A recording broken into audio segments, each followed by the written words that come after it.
Okay.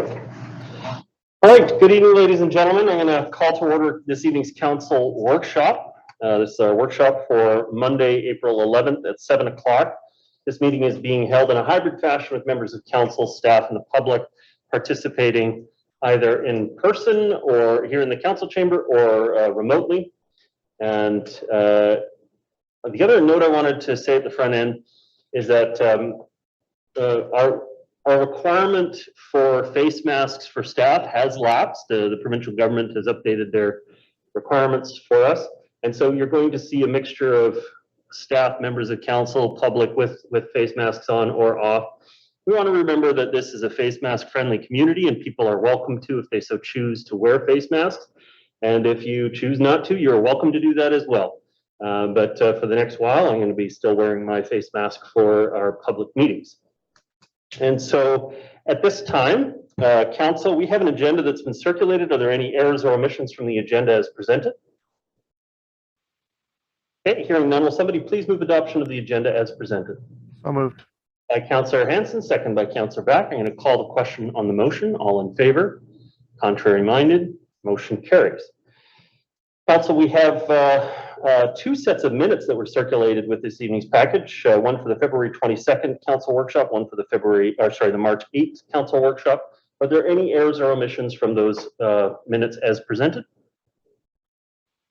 Hearing none, will someone please move adoption of the minutes? I've got Councillor Back moving. Is there a seconder on the matter? Seconder? I got Councillor Hanson. Call the question on the matter. All those in favor? Contrary minded? Motion carries. The minutes are adopted. And then moving on to the bulk of tonight's discussion, which is going to be reports from councillor staff, item 3.1, housing options for single family neighborhoods. We have a variety of issues that we're going to be talking about tonight over the course of the evening. And also have a member of the public signed up to speak, so we hope to have a public input period at the end of the discussion. But largely this is going to be in the hands of our staff. And so at this point, I'm going to call on Mr. Milburn to introduce the item. Excellent. Thank you very much and good evening, Mayor Little and Council. With Council's direction, a number of important housing-related policy initiatives have been advanced in the last year. And I'll briefly note some of the highlights and then focus on tonight's conversation. So in terms of highlights, an update to the residential tenant relocation assistance policy was endorsed by Council in May. The targeted official community plan review and action plan was approved in July. The Rental, Social and Affordable Housing Task Force presented the results of their final report to Council in September, which was followed by a staff report in November. And a provincially mandated housing needs report was presented to Council in October. A report on utilizing district-owned land for affordable housing was considered in December, followed by an affordable housing scenario presentation in March of this year, which will be followed by community engagement on 2 key opportunity sites. Furthermore, and in specific reference to tonight's conversation, a housing program update was provided to Council in July of last year. In that report, it was noted that a secondary suite policy review and a short-term rental policy review would be returned to Council for consideration in the spring of 2022, so now. Additionally, councillors have expressed an interest in reviewing the current coach house policy approach. So these topics are the focus of tonight's workshop. And tonight, staff are seeking Council's feedback on the options presented. The proposed resolution tonight specifically seeks the committee's direction with respect to engaging the community in a conversation on these topics in the coming months. While we are not seeking Council's specific approval of the policy options presented tonight, as the final recommendation of staff would be based on community engagement results, we are pleased to receive Council direction tonight on these options. Are these the right options? Have we missed any? Should others also be considered? Are key questions. And also, is this the right time to advance these policy discussions? Should we be focusing on one or more of them? Now, with your permission, Mayor Little, I'd like to invite Ms. Atfa, Manager of Community Planning, to provide some additional introductory comments specific to tonight's presentation. Thank you. Thank you. Welcome, Ms. Atfa. Thank you very much. Good evening, Mayor Little. I'd like to say also good evening to the community members and council who are here tonight. We really appreciate your time and energy as we turn our minds to our single-family neighborhoods and 3 different housing options. I'm happy to be joined by Ryan Gilmore and Ariel Daly, and if with your worship's permission, I'll ask Ryan to start to share some slides that we'll work through tonight. So again, we've got 3 topic areas, as you will have seen in the report. We are going to go to slide 2. Thanks, Ryan. First off, we're going to be looking at secondary suites, and particularly a size, increasing the size provisions for secondary suites. Secondly, we'll look at sensitive infill, which are really just different types of housing choices that might be possible, and we already have in some of our single-family neighborhoods, being coach houses, smaller lots, duplexes, triplexes, and fourplexes. And the third piece, short-term rentals. Next slide. This is an excellent time to have this discussion. We realize it is a lot of information and discussion to pull together in one evening.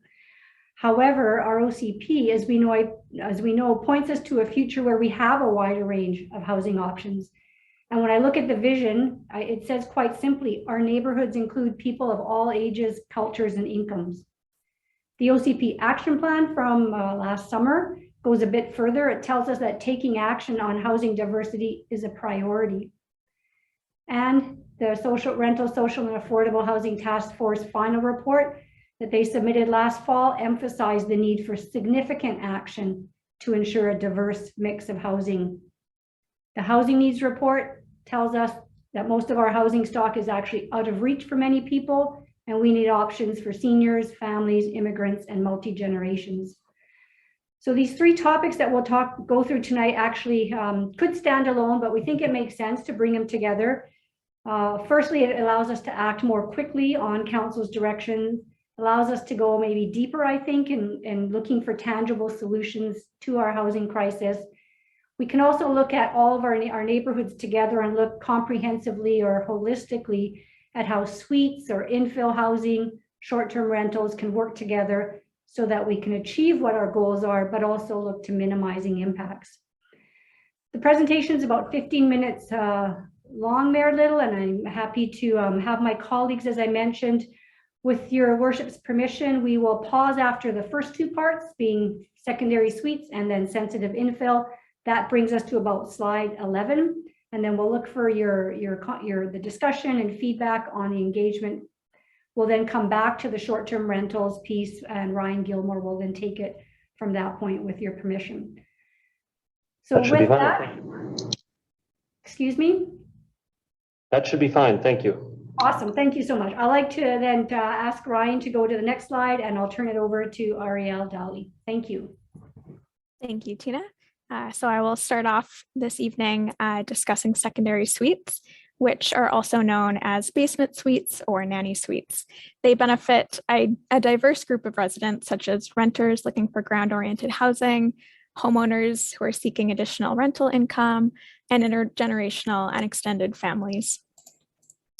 Secondary suites have been permitted in the district since 1997, and there are over 6,000 suites in the district, making up approximately 70% of the district's market rental housing stock. Currently, the district zoning bylaw only permits secondary suites in single-family homes. This includes the 24 zones that you see on the map, which consist of single-family residential zones. There are 2 multifamily residential zones and 3 comprehensive development zones. In addition to where they can be located, the zoning bylaw also regulates the size of secondary suites. So the current regulations are that suites are currently restricted to 40% of the main house, up to a maximum of 90 square meters. And we don't currently have a minimum size requirement. The restrictions on suite size to single-family homes were based on the previous BC building code, which limited suite sizes to these amounts, 40% or 90 square meters, whichever is less. However, in 2019, the province updated the regulations in the BC building code to remove all size restrictions on secondary suites and to allow suites in more ground-oriented housing types, such as duplexes or townhomes. Previously, council provided direction to come back with recommendations for incentivizing secondary suites. And these changes allow us an opportunity to look at some amendments that might provide a bit of an incentive. So with these changes, we can again look to see how we can change these regulations or how it might be appropriate to do that. And so changing secondary suite sizes was an action identified by staff in November 2020 in response to recommendations that were made by the Rental, Social, and Affordable Housing Task Force. So to reduce barriers and encourage the creation of larger secondary suites, staff proposed two key changes. First of all, to increase the maximum floor area of secondary suites. As discussed previously, suites can only be 40% of the main house up to a maximum of 90 square meters, which translates to approximately a 2-bedroom suite, as illustrated here. A review of average single-family lot sizes and allowable densities in the district indicated that the majority of homes have the potential to achieve a larger floor area than 90 square meters. So to encourage larger suites that are suitable for families, as well as to provide greater design flexibility for new suites, staff are proposing to increase the maximum floor area from 90 square meters to 130 square meters. This has the potential to provide more 3-bedroom suites in the district. However, it would still be restricted to the lesser of 130 square meters or 40% of the floor area of the home. And secondly, staff are recommending introducing a minimum suite size, which currently the district does not have. Staff are proposing to introduce this minimum suite size to maintain livability of small suites, as 30 square meters translates approximately to a studio suite. This minimum would be in line with what other municipalities have set as their minimum size requirements. Staff are seeking direction to initiate engagement on these proposed changes to secondary suite sizes. Next, I will give a brief overview of sensitive infill in the district. Sensitive infill can be described as housing that fits within an existing single-family area without significantly altering the neighborhood's character or appearance. By looking at ways that we can expand existing housing options and consider new ones, we can identify opportunities to increase rental or homeownership options and make more efficient use of municipal infrastructure in an appropriate manner. 3 types of infill that are currently allowed in the district are coach houses, small lot infill areas, which are parts of the district where you can make smaller lots than would otherwise be allowed, and duplex, triplex, and fourplex developments. An example of a fourplex in the district is shown on the photo on the right. On this map, we can see locations across the district where coach houses have been constructed, and in the blue hatched areas, we can see the locations of the designated small lot infill areas in the district. There are 26 areas total. Duplexes, triplexes, and fourplexes are not shown on this map as they're not currently allowed in single-family areas. On this slide, I will be providing a bit of background on these various approaches to sensitive infill, as well as potential options to either expand existing programs or enable new ones. First is our Coach House program, which began in 2014 and was updated in 2020. Under the previous program, there were 22 applications, 18 of which were approved. This is on average about 3 per year. Since the program update, there have been 18 applications and 13 of which have been approved, which is on average about 6 per year. There are a number of ways that the program could be expanded further to enable more coach houses to be built. For example, we could look at a wider range of lots to be eligible to build the coach house in general, including reducing requirements such as lot width so that smaller lots could apply. We could also streamline the application process further, which is a desire that has been expressed by several members of council.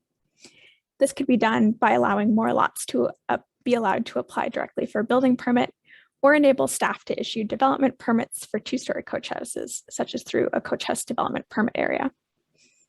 We could also look at ways to enhance the livability and functionality of coach houses, such as allowing crawl spaces for storage or full height basements for additional living space. And if any of the above are pursued, we would look at updating the guidelines to address potential concerns that might be raised. We can also look at our small lot infill area program, where larger residential lots in particular areas can be subdivided into smaller lots. Small lot infill areas were first created in the district in the 1980s. There were 23 of these small lot infill areas prior to 2018, when 3 more were added, for a total of 26. Some avenues that could be explored to expand this program include looking at designating new small lot infill areas in areas of transition between town and village centers and single family areas, or along key transportation corridors, where there is interest and capacity for smaller lots. We could also look at ways to allow more lots to subdivide in existing areas, such as further reducing the minimum lot width in small lot infill areas. Next are duplex, triplex, and fourplex developments. Although these types of housing do exist in the district, they are not currently permitted in single family zones. One option is to take a more targeted approach and look at incorporating this type of development into single family areas. This could involve identifying priority areas for this type of housing, which could be adjacent to town and village centers where neighborhood infill plans as outlined in the OCP could be undertaken, along key transportation corridors, or we could look at specific types of heritage properties where this type of infill could be appropriate in exchange for heritage preservation. Alternatively, we could look more broadly at how to incorporate this type of infill appropriately throughout all single-family neighborhoods. Lastly, for this section, we could look at multiple accessory units on one lot, including having both a coach house and a secondary suite on the same lot, or allowing secondary suites in duplexes. This is not currently permitted in the district. However, we could identify specific areas or heritage properties where one or both of these options could be permitted. All of these options are just some ways that we could look at providing infill housing in the district. Staff acknowledge that there are issues that could come up for any number of these options, and we anticipate discussing some of these with the public through public engagement. For example, there are environmental limitations such as groundwater, there are capital plan limitations in terms of lane improvements, there are parking constraints that would need to be discussed, and these are just some examples. So staff's recommendation for sensitive infill in particular is to initiate engagement on what types of sensitive infill housing are of most interest to residents in order to help prioritize future work. And for secondary suites, as we discussed previously, we would like to look at incentivizing secondary suites by increasing maximum suite size and introducing a new minimum suite size. So the recommendations before council this evening for these two topics are to initiate engagement and to report back both with engagement results and in the case of secondary suites, potentially zoning bylaw amendments. And in the case of sensitive infill, recommendations for priority topics to focus on our future policy work. So this concludes the portion of the presentation on secondary suites and sensitive infill. Staff are available to answer questions on any of these topics. Thank you, Your Worship. Thank you very much. Well, first I want to say that I'm glad that we're I will be supportive of us taking action on changing the suite size requirements. But I wanted to ask, on going to 40% of the square footage of the house and potentially I think it's 130 square meters, why the 130 square meters? Why aren't we just saying up to half of the house? What's the concern in going up to half of the house size for the suite? Is it that it will effectively be a duplex at that point, or what are the concerns about making it even larger than that?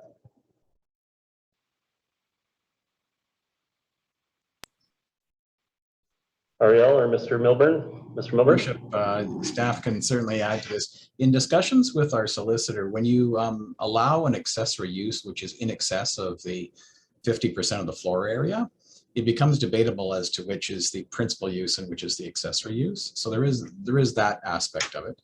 We want to try to manage it as a secondary suite, as essentially an accessory use to the principal dwelling use. And when we looked at that amount, we tried to look at what a typical home in the district would allow, and the 130 square meters came out as being sort of the typical range of what we could see.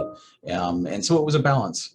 That's essentially where we came from. But what staff are recommending is to engage with the community and to hear feedback on that amount to see if people feel that it should be more or less based on their particular issues. And we've also, of course, reviewed what other municipalities are doing and comparing to others, and this seems within that range as well. Thank you, Worship. Yeah, I was just wondering, because I mean, there are townhouses that are being constructed with seniors in mind that are designed to have a live-in suite with a caregiver perhaps. And in some of those cases, it's 50% of the square footage would be intended just straight upstairs for the primary use and downstairs for the accessory use, and wondering why we would want to discourage that.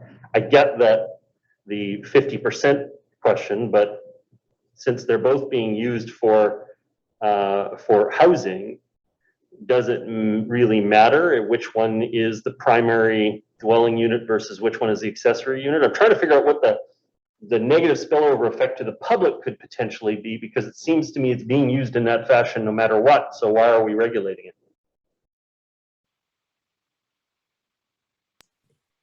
Okay, maybe that's... Your Worship, and I think all food for thought, for sure. And in terms of the scale of the site, that's a key conversation that I think we would love to have with the community about what scale of this kind of use makes sense in neighborhoods. And staff are proposing one that we think is a reasonable balance, but we may hear differently from the community and from council as well. Well, I just think that it's immaterial to the public what the specific percentage is, as long as clearly one person is still the owner of the property and responsible for the upkeep, maintenance, and if there's any deleterious effect on the public space around it, that they're the ones who are responsible for it. But beyond that, I think it's immaterial to the neighborhood as to whether it's a 20% of the square footage of the unit or 50% of the square footage of the unit. And so I'd be willing to just remove the requirements and say up to 50% of the square footage of the house and get away from the square footage requirements, because you have some fairly large houses and you have some fairly large townhouses that it makes the most sense from a design perspective to split it almost 50-50. And anyway, I think we're going in the right direction on that. I'll be supportive of having that discussion out in the public. On coach houses and SLIAs, actually, you know what? I'm just going to rotate, let someone else. It's a workshop. Let's try and get comments from as many people as possible. I've got comments on all of this, though. Councillor Hanson, your comments? Yeah, thank you very much, Your Worship. And thank you to staff for bringing the matter forward. I was the councillor that brought the motion back in 2018 asking to explore incentivizing secondary suites. And I mean, it was based on a really simple observation. We have a pressing issue with affordable housing. We're talking about spending large amounts of money to create family supporting housing. Some different figures are bandied about, but 100,000 a unit, 200,000 a unit, and so forth. And those are small numbers when the real costs of these units are put into place. And we look around and we see all these homes in the district, large homes that many of which are unoccupied or partially unoccupied. The families are shrinking because the children are moving out, and some cases occupied by just one person or two people. So I think anything we can do to match the available housing that already exists in the district to the dramatic housing need in an affordable way is a step in the right direction. And this, what you're proposing is a step in that direction. I absolutely agree with the mayor's comment. Why not make it 50%? I want to frankly make it 60%, or what difference does it make if there's, say, a single person living in a large home, if they want to rent out 75% of it to a family? I don't see the issue there. But my voice has been and will continue to be, let's put our heads to how we can create more affordable housing out of the stock that already exists. I do support putting secondary suites in other types of housing, such as duplexes and townhouses, which I gather is now allowed by the building code. And at the time, I mentioned other types of incentives, tax incentive perhaps, or even grants that would go with a covenant that the units that are rented have to be rented at an affordable level at a price that's available to the cohort that can't afford housing in the district. So I'm going to continue to speak about those ideas for expanding secondary suites and as a cost-efficient way, from my point of view, of making affordable housing in the district. The housing already exists in many cases. Just sometimes relatively minor modifications are required to make those units available to families and others and singles. And but as for these recommendations, yes, I certainly support them, and to the extent that they'll make more housing available. Thank you. Thank you, Councillor. Councillor Forbes? Thank you, Your Worship. CRA gets into this, and the tax impact if the principal owner is not living in more than 50% of the home, there becomes a tax impact. So that's probably the reason why they haven't gone that far. You could have an owner living in, 20% of the house and making income on the other portion, and yet they're going to declare it as a principal residence. So there is a tax implication on that. The other comment I wanted to make is, as far as I could read in the report, the main incentive for this is the size. And I agree we should look at increasing the size as much as we can without having a CRA impact on the owner. But I also I'm looking for other incentives to get people to do this, because just doing the size may not cut it. Like, I don't know, like Councillor Hanson mentioned, maybe grants, maybe something else, maybe we don't charge for double garbage cans, something to that effect. We have some kind of an incentive that money-wise maybe that makes it work for the homeowner as well. And then the other thing is, I just want to check on this. In our OCP, we talk constantly about transitioning and respecting the neighborhoods, single-family home neighborhoods, and transitioning into them. If we took these things that we're talking about tonight, is that going to, I think these things we're talking about tonight could potentially make a huge difference in the district. And I'm just wondering, what impact does that have then on the local area plans? If staff could tell me that, because there was quite a lot of effort put in on the OCP and then the local area plans. And then does that mean we have to go back and look at the local area plans again with each neighborhood? Mr. Milburn or Ms. Adva or something. Yep, Mr. Milburn, I see your hand. Sure, I'll take a stab at it and encourage Ms. Adva to jump in if I say anything wrong. In terms of just a couple of points that have been made, the encouraging of larger size, we're hearing that quite clearly with secondary suites so far. If a suite is over the 50% threshold, it starts to operate almost like a duplex, and then different sections of the BC Building Code might apply. So that's part of the justification and background. In terms of transition, so the documents Councillor Forbes refers to we use them as sort of policy reference documents, and they're in various neighborhoods, but the official community plan really provides the guide.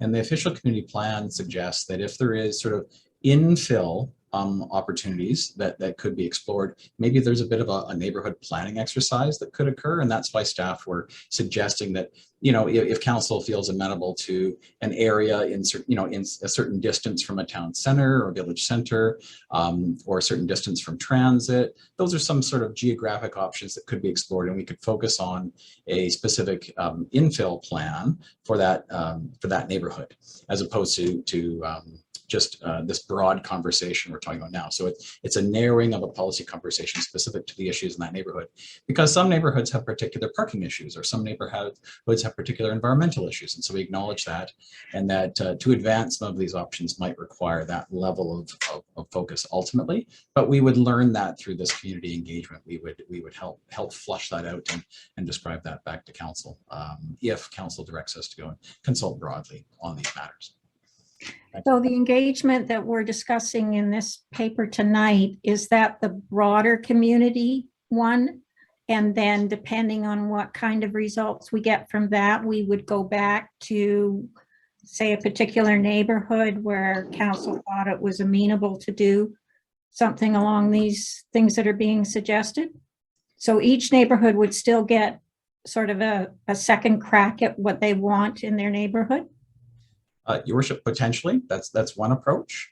Council could also look at broad approaches, maybe some of these, like for example, the changes to the secondary suites, which are allowed in all single family homes across the community. Maybe that's just a broad brush consultation, whereas there might be more targeted aspects of this, such as small light infill areas, obviously have a very sort of targeted focus. So there might be various approaches that would come out of this consultation. So yes, we are recommending a broad engagement first, and then council could decide on if targeted consultation would be appropriate to advance the conversation.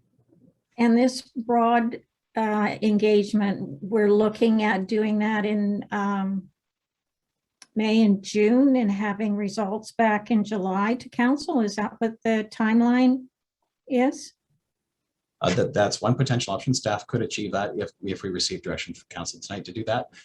Or if council wanted to defer the engagement to after the summer break, that's fine as well. We're simply saying we could do it in that spring period before the summer break, but again, happy to take any direction from council on timing. Okay, I'm happy to hear that because I was really concerned about not giving the community enough time and then getting into the summer and then getting into the fall and getting into an election as well. So I'm happy to hear that we're going to be a bit flexible on how much time we're giving the community. That's all my only comments for now. Thank you. Thank you, Councillor Forbes. Next, I have Councillor Murray. Thank you.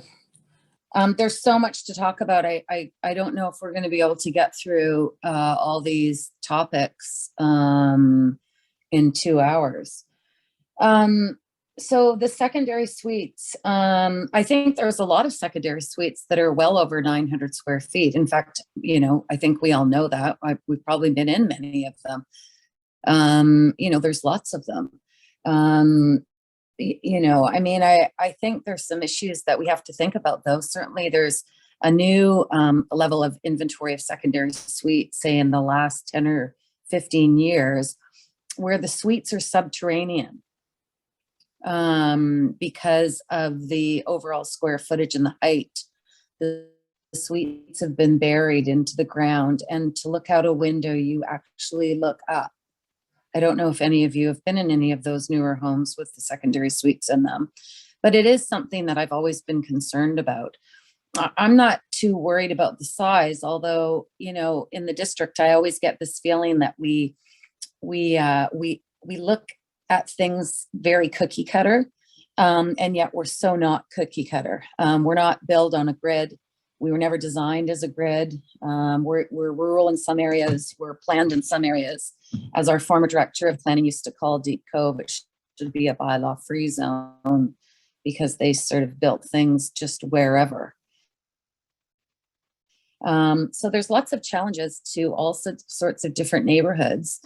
You know, I think the size of the suite should be relatively conducive with the size of the house. And I think the mayor, you know, pointed that out. And I think Councillor Forbes brings up some good information in regards to taxation.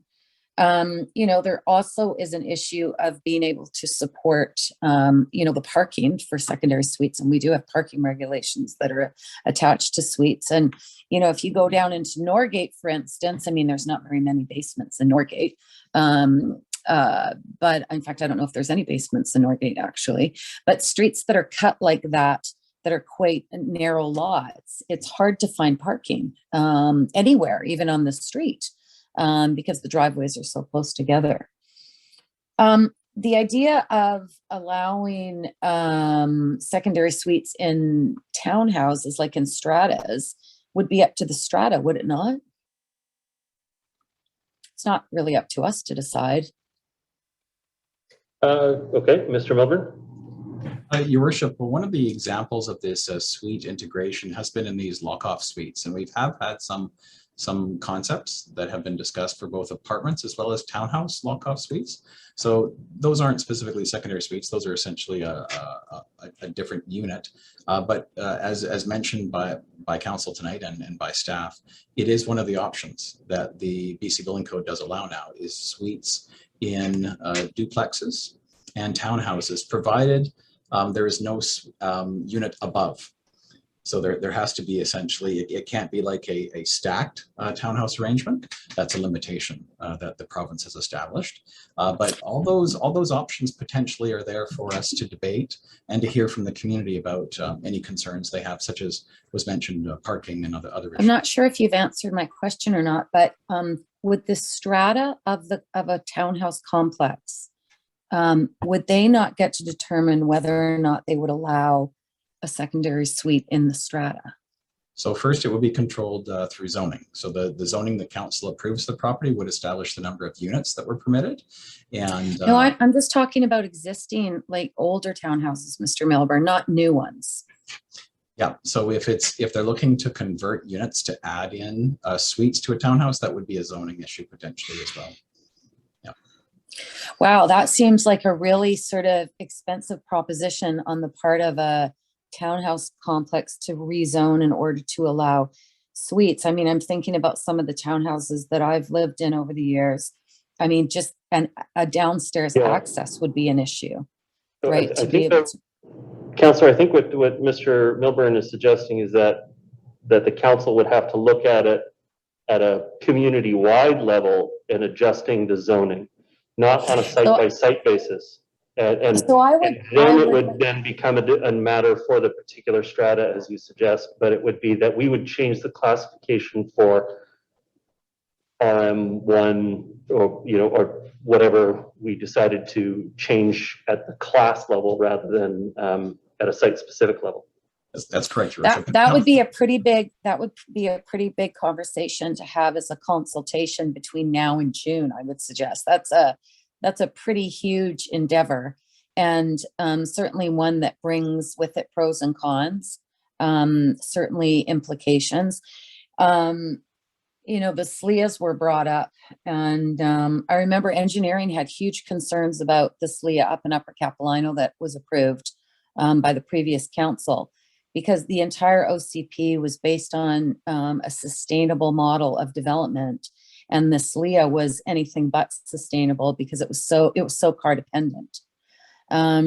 So I think there's so many questions in regards to all of these issues.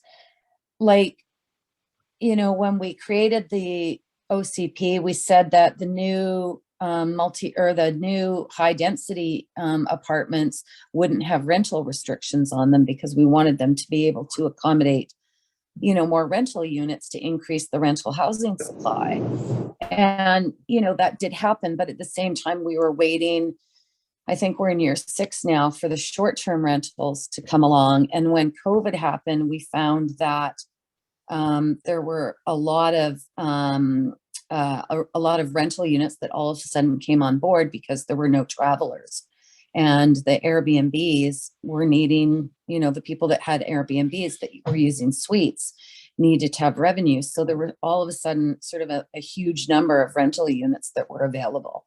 And so I think a lot of these things, really go hand in hand. If you do one thing to one group, there's an impact on another. The carriage houses, it's this idea that we have too many restrictions and that's why there's not carriage houses. And yet I hear over and over and over again when we talk about this, that one of the big factors is the cost. And yet in all of the presentations, the cost is never cited. Like $250,000 for a carriage house isn't a revenue generator. It's more of a family support, property than it is a revenue generator. And so there's all of these issues. We talk about how could we incentivize, back to Councillor Hansen's motion that he brought forward, how could we incentivize? Maybe we could look at our streamlining the process. We have a resident up in Blue Ridge who applied a few months ago for an 8-foot extension in order to accommodate a senior or a family unit for one of their parents. They have no opposition in the community. They're both engineers. They work through this kind of thing all the time.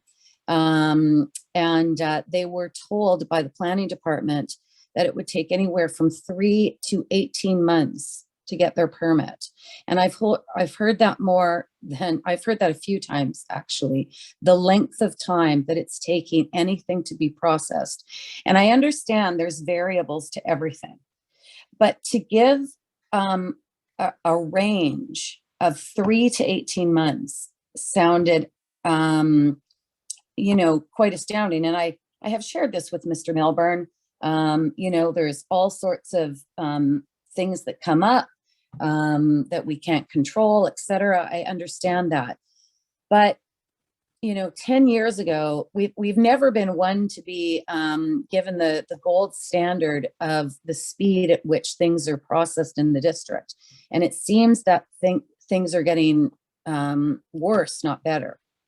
So maybe before we start trying to, put incentives in that don't really incentivize anything, we need to actually look internally and look at our own systems and find out why it takes so long to get the simplest of things done. We have a lot on our plate. We put our hands up at council a lot in regards to development applications, and these town centers are taking a lot of our time. And so I'm not surprised that these little tiny projects are getting sort of, put on the back burner. But I really think we need to give a really close look to how we are processing and where we're falling short, and give council an idea of what kind of, extra resources we need to put in place. So timelines of 3 to 18 months is not on the docket anymore. Okay, so Councillor, I need to move on to other speakers. Mr. Milburn, you had a response? Thank you. I actually had 4 seconds left, Mayor Little. That's in your second 4 minutes, I'm afraid.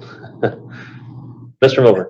Thank you very much. Well, it is a workshop, so there you go. I'll just use up all my time there, Mayor Little, but maybe we load these workshops too heavily and we can't actually say what we need to say. There never seems to be enough time to get through this. And yet we had 20 minutes of power. Okay, I'm going to go to Mr. Milburn. Thank you very much, Your Worship. The question was raised to me, and just so council's aware, the typical timeline, and we can share the numbers with council, is 3 to 6 months for a variance process. The specific question asked to the staff member was, what is the worst case scenario? So the staff member thought about the worst case scenario. So this was an application that was a complex variance application that required significant engagement with neighbors and had lots of complex factors that delayed it in that case. So that's not our typical timeline. That's not what the typical experience of applicants is. And we do talk to our applicants, all of our applicants, every year to ask them about how we can improve our process. So in terms of the timelines, one of the key impacts to timelines is the expectation we do place on applicants to negotiate with their neighbors, to try to present their application and to try to resolve issues arising. So that could be the privacy issues related to the location of a window, the landscaping, and other improvements. So we find that neighbor-to-neighbor conversation does take time, but it is very beneficial to avoid these issues landing at the council table when the application is presented, because we often find there is consensus found. That does take time. And otherwise, the other option would be staff simply takes the application that's presented and brings it to council, as long as any feedback from staff, without trying to resolve those individual issues, which would mean we would have more conflict and debate in front of council likely, and council trying to balance those competing objectives. So there is a balance to be struck there between speed as well as trying to find a solution that will work for the neighborhood. Yeah, I think it was actually getting it on the agenda. That was one of the biggest problems. Getting it on a council agenda was one of the most challenging factors. Okay. I think though Councillor Murray has a very fair point, which is that if we can't process a matter efficiently through staff, overloading staff isn't going to help the problem. We need to review our processes. Next speaker I have is Councillor Bond. Thanks, Mayor Little. This conversation is very familiar. I know we've talked about changes in single detached neighborhoods for many years, basically at least all the 7 years that I've been on council. It's been an ongoing discussion in different ways and forms. And again, staff have done a lot of great work on this report and these proposals for some very modest changes in these neighborhoods. But I feel like a lot of the problems that have been brought up and the concerns that have been brought up are symptoms, and they're symptoms of a deeper problem. And then I wonder, Mr. Milburn, I think we probably had this conversation offline a couple times, but our zoning bylaw is from 1965, and correct me if I'm wrong, I think Ms. Patton's on the line as well, but the last time we took a very thorough look at single detached neighborhoods and made any substantive changes to them, other than what we just recently did with coach houses, was 20 years ago, maybe longer, when all of the neighborhood zones were put into place. And a lot has happened in 20 years. And I think some of the changes here that are proposed are quite modest, and a lot of them make sense. But I'd really like to ask the question to Mr. Milburn and our staff and the community: is this zoning bylaw, it's often called exclusionary zoning in planning terms and in conversations, created in a time where parts of the zoning bylaw actually prohibited Orientals and Negroes from owning homes in parts of our community. That continues to separate people mostly based on wealth. And that has been exacerbated by a dramatic rise in housing prices and rents over the past 10 and 20 years. What would you do in neighborhoods today, given the problems that we have today? And what would a zoning bylaw look like that would actually meet the goals in our OCP of having neighborhoods where people with all incomes and all backgrounds were welcomed and had the opportunity to live in these beautiful, great neighborhoods that we have across our community? Can I just interject for one moment? I just want to be clear. What Councillor Bond is referring to specifically is the reference on title, where it specifically uses the term Orientals and Negroes. I don't think those were your own words. You were just restating what is written. Yes. In there at that time, which is not a contemporary reference. It is something that happened in the very early days, and still exists in some of the property titles. It's on land titles. Yeah, it's nothing to do with the district. I just wanted to be clear about that wasn't a casual reference. That was specifically referring to the land titles. And sorry, over to you. I think Mr. Milburn that was directed to you. Thank you, Worship. And, no doubt some of the zoning in the very early days in British Columbia had a very exclusionary nature to it. In fact, I believe the first zoning bylaw in BC was to do with laundries. And that was, again, a racially motivated objective relative to laundries in neighborhoods. So that is an unfortunate history that we have to reconcile and to work through. In terms of going forward, obviously, we don't want to be exclusionary on that basis, totally inappropriate. And what we're proposing tonight is introducing or having a conversation with the community about introducing a range of housing forms that would try to respect the sensitive nature of change, right? So change can be challenging in communities, and to do that in a way that's both respectful of the existing owners in the area, but also of the long-term needs of the community to provide diversity and choice. And we do have, and that's why we think consulting with the community is so important, is we do have a lot of that feedback coming directly from homeowners. They want to provide aging in place. They want to provide housing for their children. They want options. And so what we're presenting tonight is introducing a suite of options and pardon me for the pun, they're using suite, but a variety of options that could be useful in neighborhoods to introduce housing diversity and choice. And so that kind of language is embedded in the OCP, the action plan, and the recommendations from the Housing Task Force. And so we're trying to advance that by presenting options, workable options that could be discussed in the community, and then we'd return that information back to council so council could provide direction. Yeah, I think there's an enormous weight and momentum behind regulations that already exist. And, I feel like there is more that we can do in neighborhoods across the district to provide those housing options. I think this is a very, very modest, a very small step forward. I'd like to see a conversation that included a lot more options. I think we've talked about, different things in the past around, even maybe more than 4 homes on a single lot, and ways in which we can not just encourage, I think the conversation around it encouraging suites. Again, I don't think we should rely on suites as a panacea. Well, while there may be 6,500 suites in the district, only about a third of them are rented out, at least according to the best data that we have. And so we really need to look at how are we going, what of these options that we're proposing, who's gonna benefit and how are they gonna benefit too. So I'm supportive of this moving forward for conversation.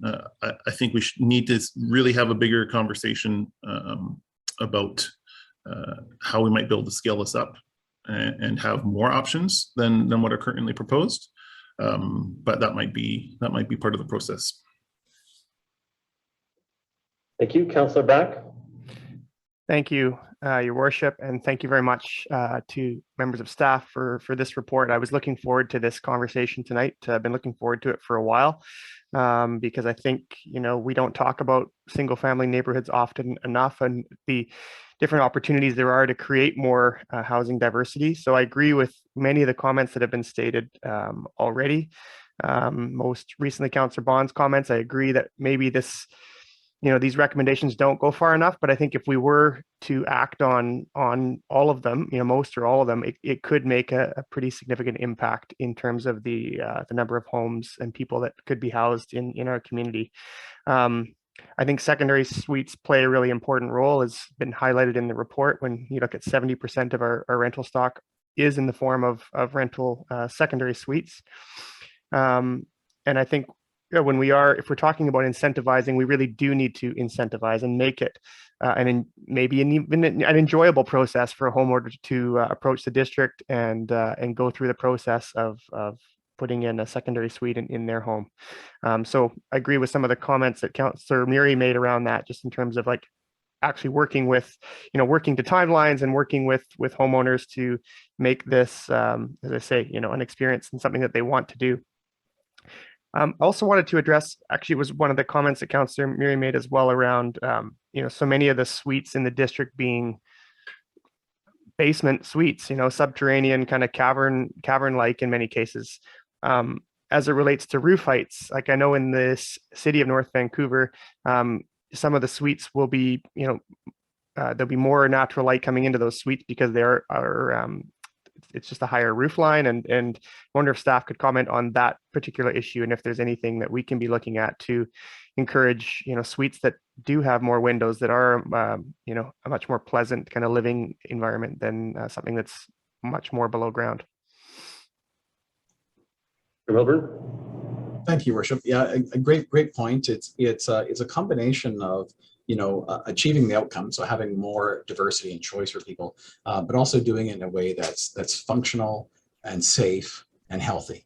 So it is definitely that, and also mitigating impacts such as demand for parking and impacts to impervious area. All of those issues, they're all rolled in together. So single family is complex. It can get very complex. And I think I really appreciate the comments I'm hearing about the kind of the variety of the objectives that we want to try to achieve here aren't just single. It's not just more units. It's more units in more livable units that mitigate impacts. Those are some of the comments I'm hearing, and certainly that probably echoes what we'd hear from the community as well.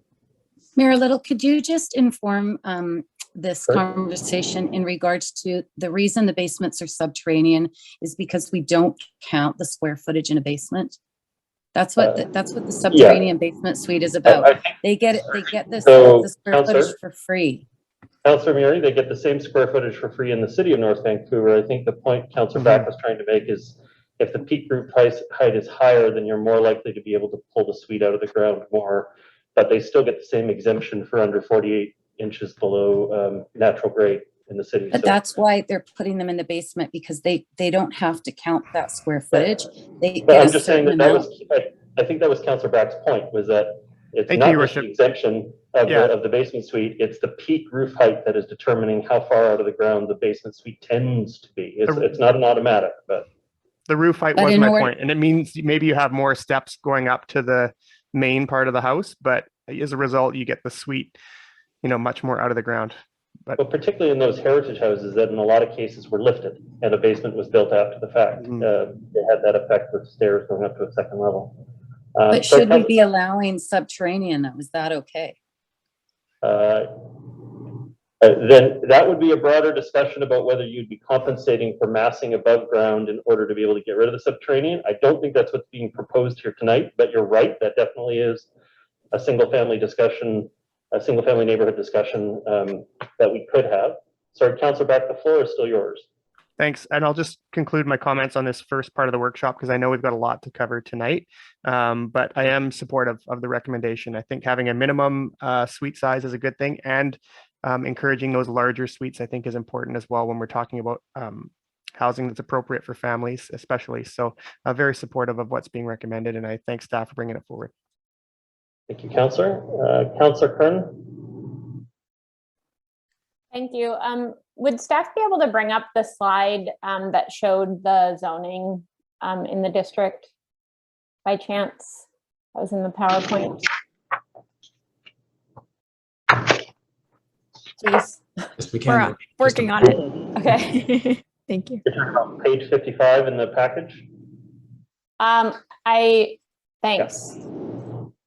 So, yeah, just wanted to clarify. So all of the yellow area in the municipality, which does staff, are they able to comment on what percentage of zonable land that is?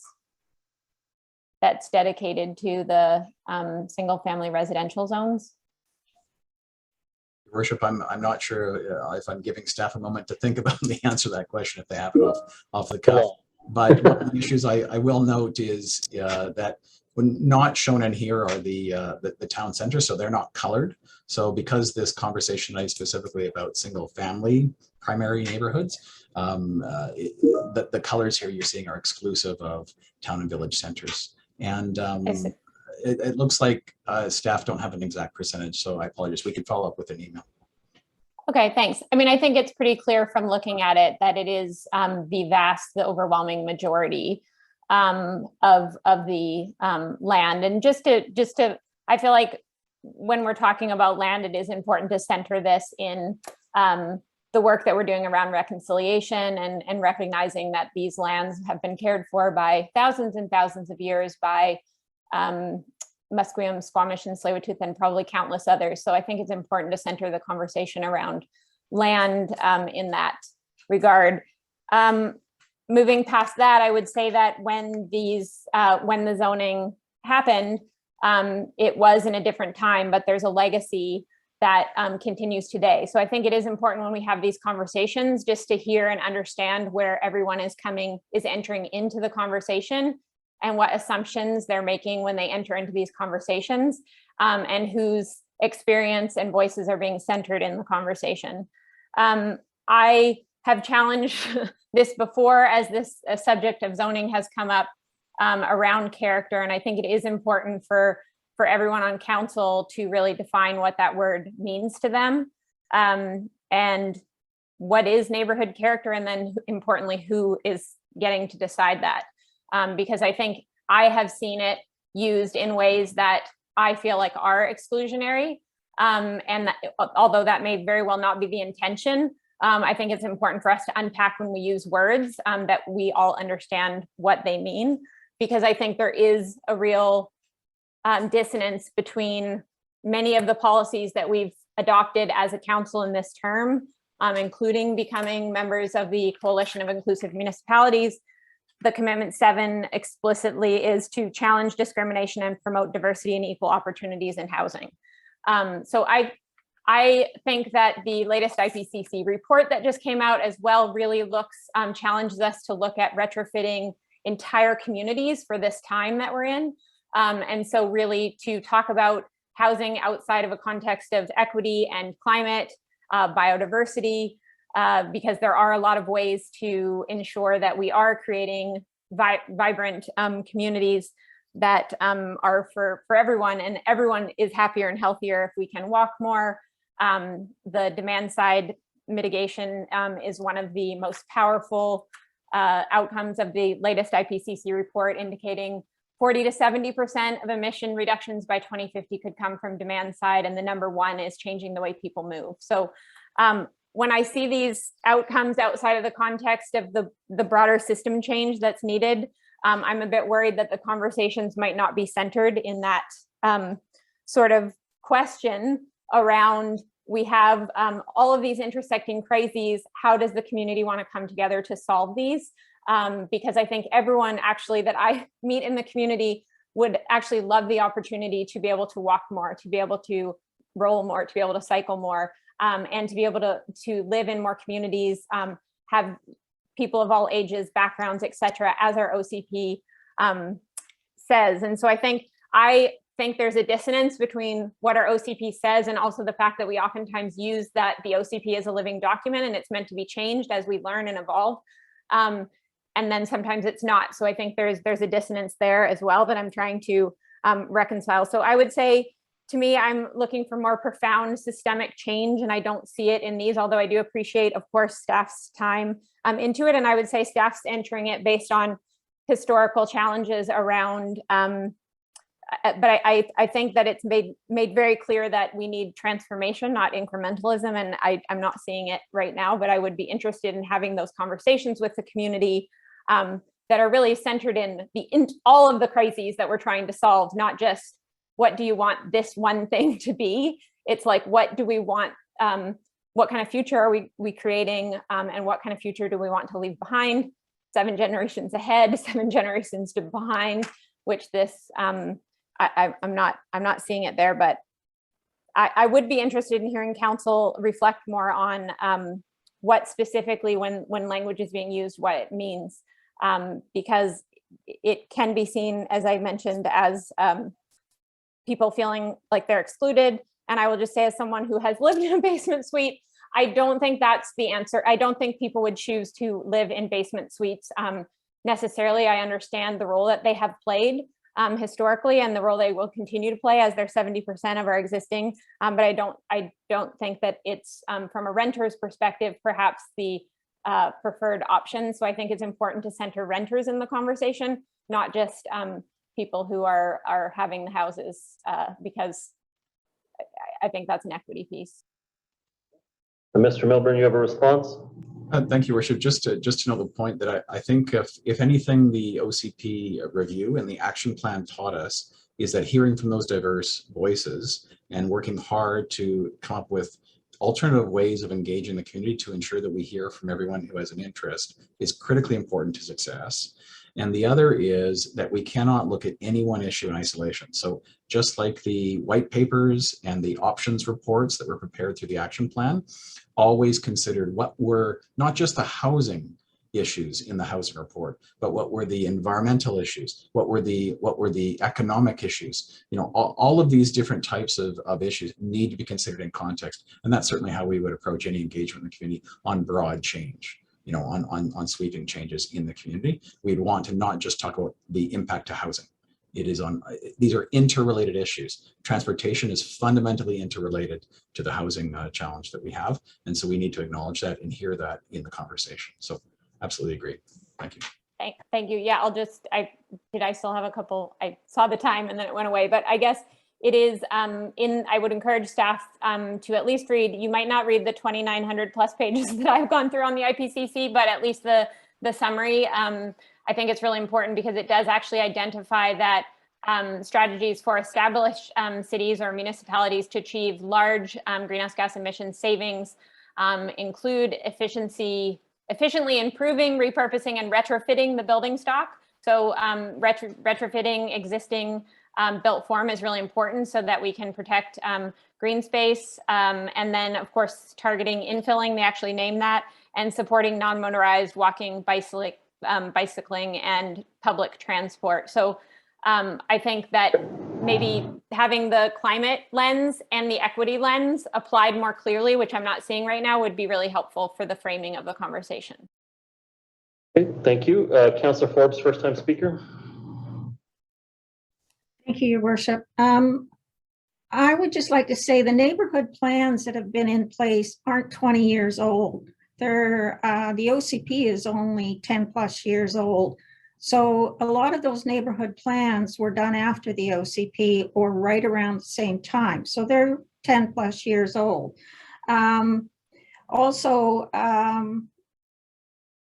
If you look at the OCP, I was on the implementation monitoring committee, and if you look at the OCP, it talks in there, and this goes back to 2011 when the OCP was adopted, about diverse housing, about diverse incomes, about walkability, and we never did it. As a district, we have not done it, and our town centers are not complete, and that's why a lot of people don't walk. There's no hardware center up in Lynn Valley, so I have to drive down to the lower road if I want to carry a ladder home. So we haven't done what the OCP said. So I think that's really important. And I wanted to ask a question of staff. The 70% of market rental housing stock that the secondary suites represent, is that an up-to-date figure?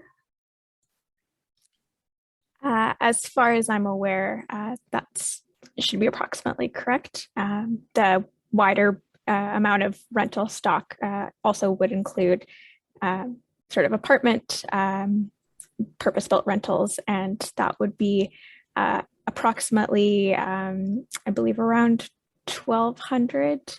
The number is included in the housing needs report that was brought forward, and it's certainly the other sort of secondary market of rental, which includes secondary suites, is quite a bit larger than our purpose-built rental stock. So yes, that would be as far as I'm aware. Our purpose-built rentals have been getting demolished in previous councils. So we've lost that market rental, but I find 70% as being rather high. But in any case, okay, thank you for the information. Again, I'll just go back and say, I think we need to incentivize these things if we want these things to happen, whether it's incentivize the process, get it to speed up. And I think that's very important that we do look internally first before we start going out, because if it is an internal problem and we haven't fixed it, then it's not going to make any difference what we do out in the community.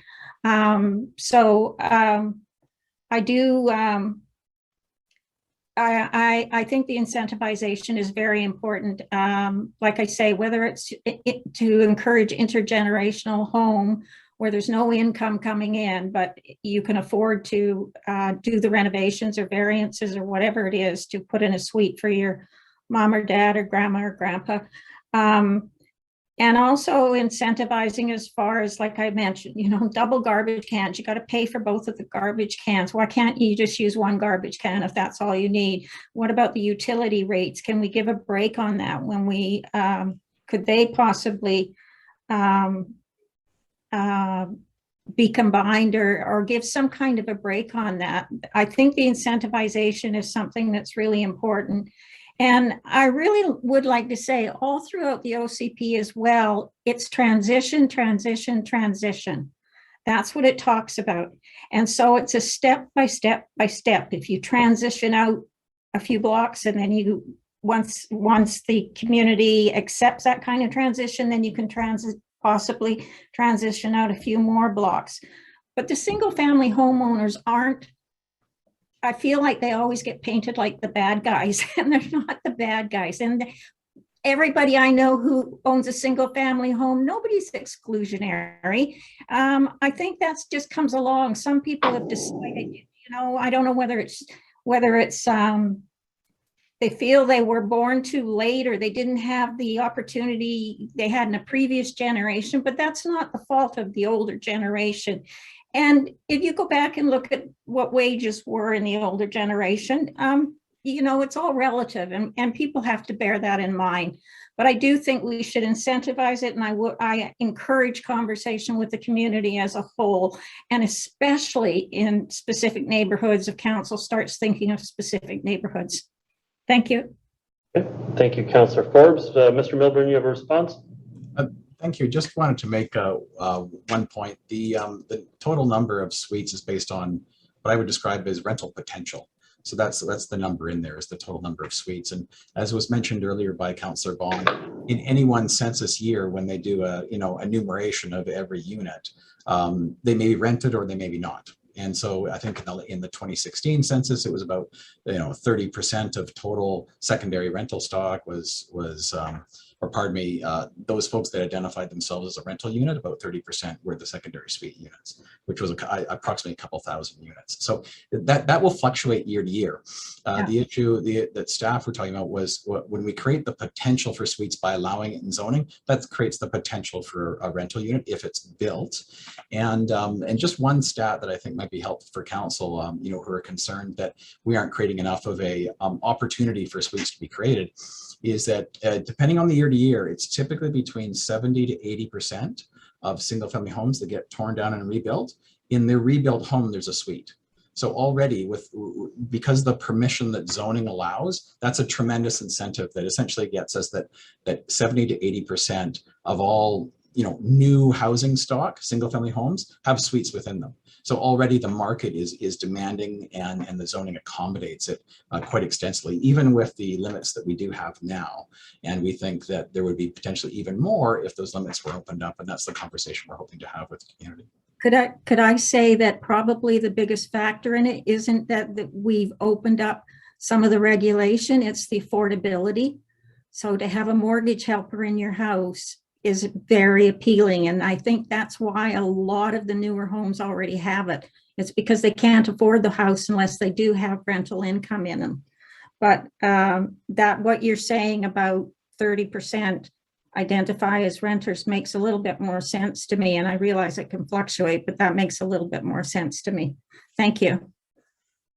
Thank you, Councillor Forbes. And as we're getting into second time speakers, I've got myself, Councillor Bond, Councillor Murray, Councillor Hanson. We have a full suite of discussion still ahead of us. I'm going to take a little bit more of a adversarial approach to this.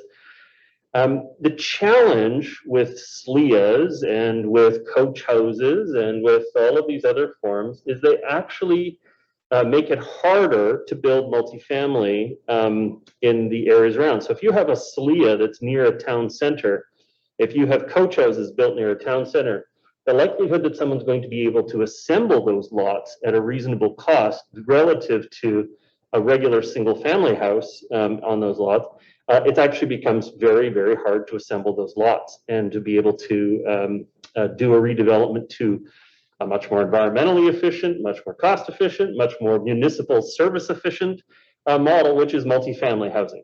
And so while I see that there is a market and an opportunity for a coach house in some cases, I don't think we should be relying on it in order to be able to provide a significant source of alternative housing in our community. We should be focused on multifamily construction in our town centers in order to be able to provide that.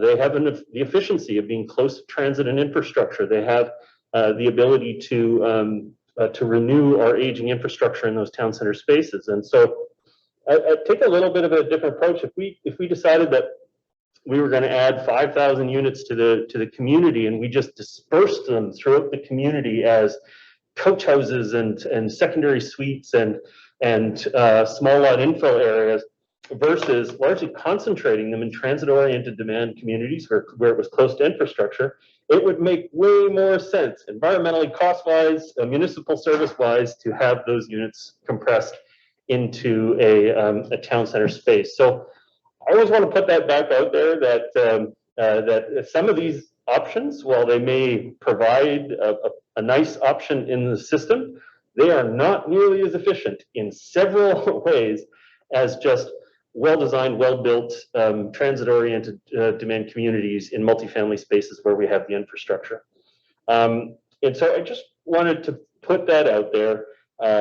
Coach houses, still, in my view, all right, I'll push one more button here. Councillor Curran framed it as transformational change.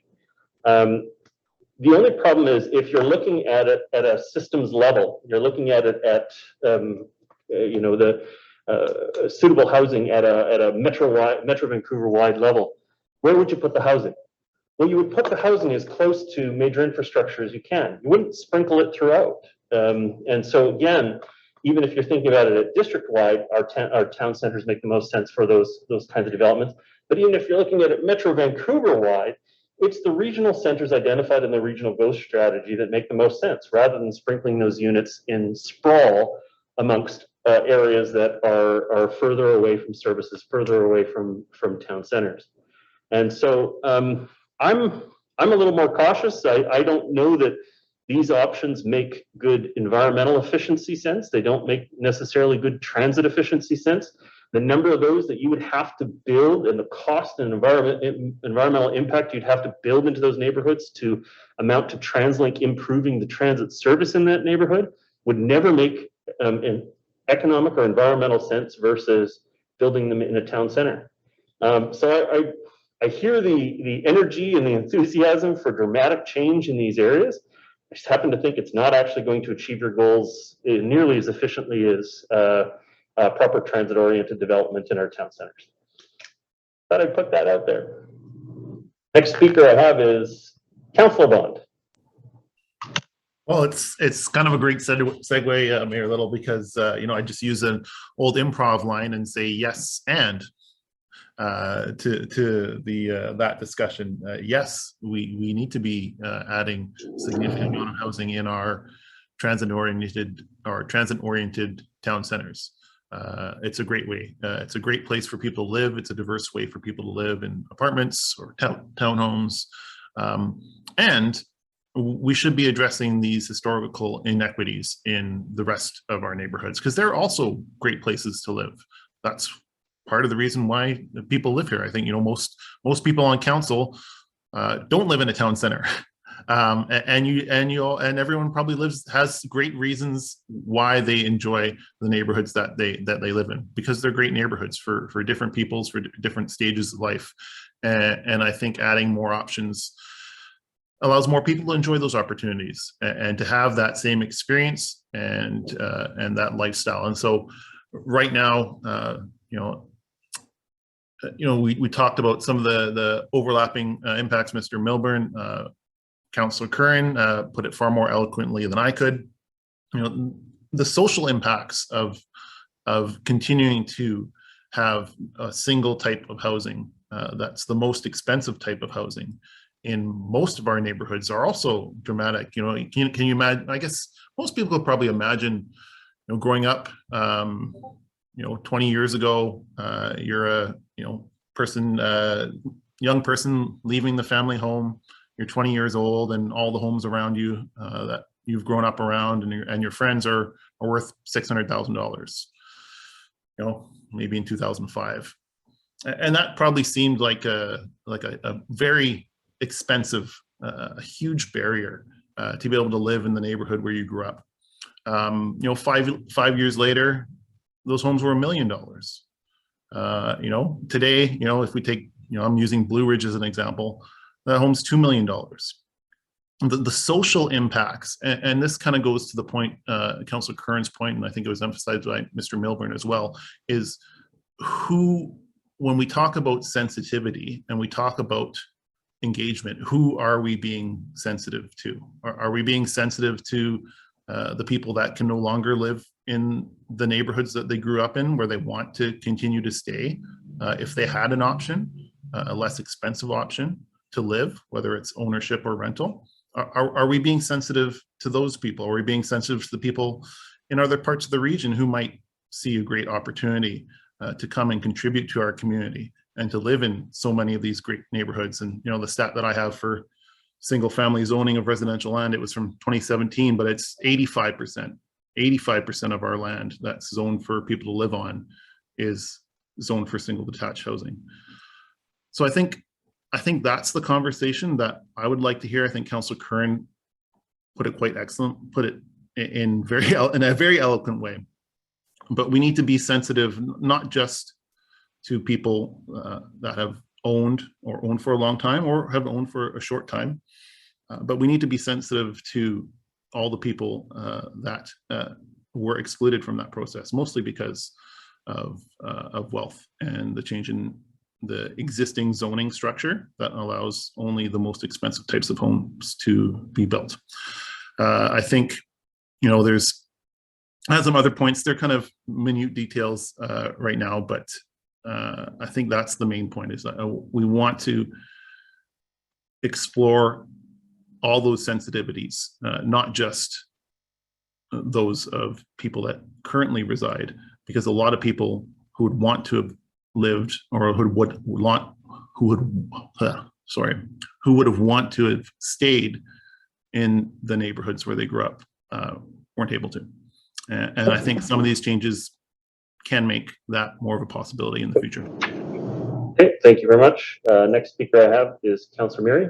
Oh, sorry, Ms. Atva has a response. Tina Atva. Well, thank you very much, Mayor Little, and thanks for all the great thoughts and complexities so far. What really comes home to me is that place matters, our geographies matter, our specific neighborhoods matter, and what we're talking in this work tonight is not our multifamily areas per se, not our town centers and all the goals we're trying to continue to build, but our single family neighborhoods. And it could be that the outcome is different for different parts of the community. And what, I think about what your question, Mayor Little, on what's the ideal zone? Well, zoning's kind of the last step, and getting to that is some of the engagement we're putting forward around what are people's interests and priorities. And I think it's likely then that would filter to a more detailed conversation or conversations around which neighborhoods in the district.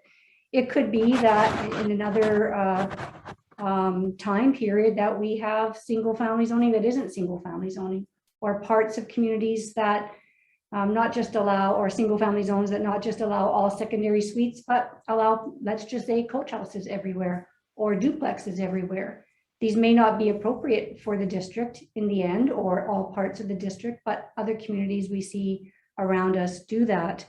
So I think there's a lot of nuance in terms of what, how do we get to that future that we want, that is a more fair future, that does make a place and a home for all kinds of people, whether or not they live here now or want to come here. So I guess I'll just finish that part by saying place does matter, and we have a lot of unique communities, and our zoning, the ultimate end point before somebody builds, can be equally nuanced as well. Thank you. Thank you very much. Next speaker is Councillor Miri. I'm not sure how we go from secondary suites and coach houses to rezoning all the single family neighborhoods in the district. I just don't know where we get these conversations from. This OCP was built to create a sustainable community where single family homeowners could downsize so young families could move in. Little did we know that highest and best use was going to screw with that whole concept, and that affordability was going to go into the stratosphere and affordability. it's astounding the kind of hit that we give to people, the vast majority of people that live in this community. And as fast as a for sale sign can go up, those houses are gone. And no matter how many units we build on the North Shore, we need to get this through our head. It's never, affordability is different for all of us. Every single person on this call thinks of affordability in a different way. We think we can build ourselves into affordability. What does affordability mean to any of you? Like, it is astounding to me. We just think we're going to keep building and building and building, and somehow it's going to get cheaper and we can all buy a house. Oh my God, it's like the stock market. It doesn't work that way. You know, why is a single family neighborhood? I'll tell you, I grew up in Deep Cove, as you all know. 25 years ago, it was the most sustainable neighborhood on the North Shore, Deep Cove. 40 years ago, there was a group of residents, some of them who worked for the district, a fire chief that worked for the district, that said, we don't even need to be part of the municipality anymore. We could secede like Lions Bay because we are completely and utterly sustainable. We had everything. And now we're a tourist trap.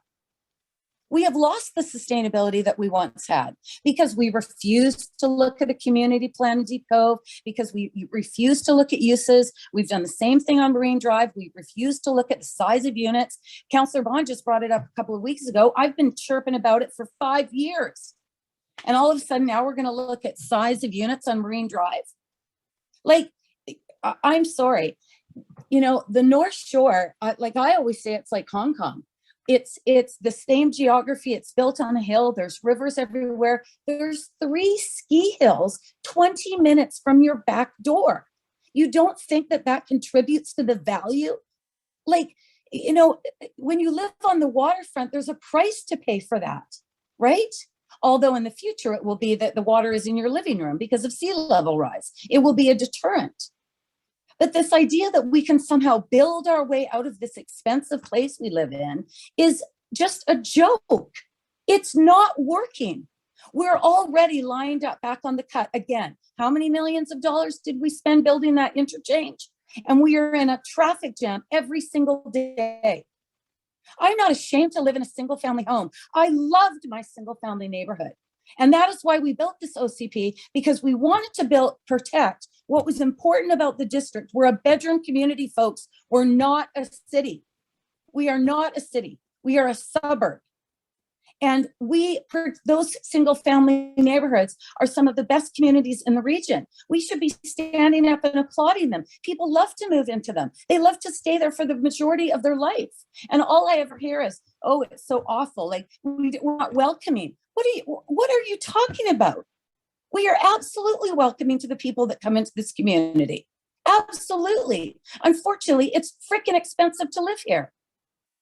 And it's because of all the development and all the building. And it's because of the way the assessments are calculated. I honestly am embarrassed sometimes of these conversations. Everybody wants to live here. A bunch of you wanted to live here too. Why? It's so awful. All you ever want to do is change it. Why don't we stand up for the people that live in our community and do something about the infrastructure that hasn't been looked after? And try to make it easier for people to get a basement suite or a permit for their variance instead of having to wait 2 years. Like, we're so about change. We're not looking at what's important when we have to maintain. And I don't know why we're supposed to be representing the community and the residents. And all we do is attack them for living in single family neighborhoods. Thank you, Councillor Murray. Councillor Hanson. Thank you very much. I do hope that we're able to hear from the public in this public workshop. Some important people are in the room today, and I would be it'd be useful to us to hear from their point of view. I wanted to drill down a little bit on the practical realities of secondary suites. And I mean, I'm putting secondary suites forward as a affordable housing solution. I'm saying that there's people who are not able to live in our community families and singles who are not able to live in our community because of the cost of rents. And I'm looking at the fact that I think one of the cheapest ways of creating the housing that could afford create affordable housing, it already exists in these secondary suites, potential secondary suites. And I know I am aware, and I wanted to acknowledge that there's a criticism from a tenant's point of view. I have two children that are tenants. One lives in a secondary suite and one lives in a purpose-built rental. And I know there's a criticism of secondary suites that they don't afford the same security of tenure because the owners, it's easier, I suppose, for the owners to change their minds about the use. I suppose I just put forward that from my point of view, the housing crisis is gaining such intensity. As I say, I have two children, a 24-year-old and a 26-year-old. It's a pretty real issue for me and my family. If a person is actually without housing, then a secondary suite with insecure tenure is an awful lot better than no housing at all. So I just think that when we worry too much about the quality perhaps of secondary suites in terms of the security of tenure, we're perhaps doing a disservice to the people who really, really do need this housing. And I feel it could be provided at an affordable terms if we're talking about repurposing existing housing and turning it into secondary suites in the district. And it also seems to me that it's in terms of security of tenure, it's a problem that could be solved. It could be incentivized. We could incentivize the provision of secondary suites with the homeowners agreeing that they'll offer it on this same basis, offering the same security of tenure as if it were in a purpose-built situation. Surely we could figure out how to address that as a legal issue and create an incentive for that category of security of tenure. So my pitch is just, I think affordable, we can create affordable housing by incentivizing secondary suites, and I continue to believe that. Thank you very much. Thank you, Councillor Hanson. The next speaker I have is Councillor Beck. Thank you, Your Worship. I just want to thank you to Councillor Hanson for bringing up some of those practical issues. I'm interested in those answers as well. I just want to comment on a couple of the bigger issues that have been addressed in terms of your point, Mayor Little, about the fact that we should be focusing really all of our multifamily in town centers, how it's more efficient, more transit oriented. I tend to agree with Councillor Bond on this as well, that we need that, but we also do need to allow more to happen in single family neighborhoods. Unlike some of the comments that have been made, I live in a single family home. I certainly don't feel like I'm under attack for doing so, but I do realize that it's not the reality for so many people in our community. And I know that when we allow different forms of housing in our single family neighborhoods, the neighborhoods are just better because of it. I think of my own neighborhood, there's lots of secondary suites, and it means that there's families. It means that there's people that are able to stay in the neighborhood as they age. And so, I think this is just something that we need to be doing. I'm really interested to hear what the public has to say. I think the engagement on this will be quite interesting, because I think that there will be a lot of support for moving in this sort of direction as a community. But certainly not, none of these things are going to work for everybody. Coach houses, I think we should be encouraging them and taking a look at where we can make that a better policy so that people do look at those as an option, but they are very expensive to build, as has been pointed out. So none of these things are going to work for everybody, but I think having all of them as options are really important, and I think beneficial for everyone in terms of creating housing diversity that we'll all benefit from as a community. Thank you very much. Next speaker is Councillor Curran. Thank you. Yeah, so I think it is important, just when we're having conversations, I am fortunate to get to do a lot of work around equity and anti-racism.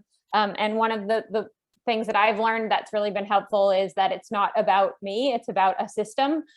So I think when we personalize it, we lose the ability to see it more systemically and to really move forward together. So I wanted to comment on some of that. I think if people hear that no one is saying that anyone, we're not saying that anyone who lives in a single family home, I am one of them. We're not saying that we're all bad. We're saying that it was done in a time when we didn't know what we know today, and how can we learn from history and look forward and try to make a better world for everyone. I think we're at a point in history where we decide not if we're going to get to where we need to go, but if we're going to try.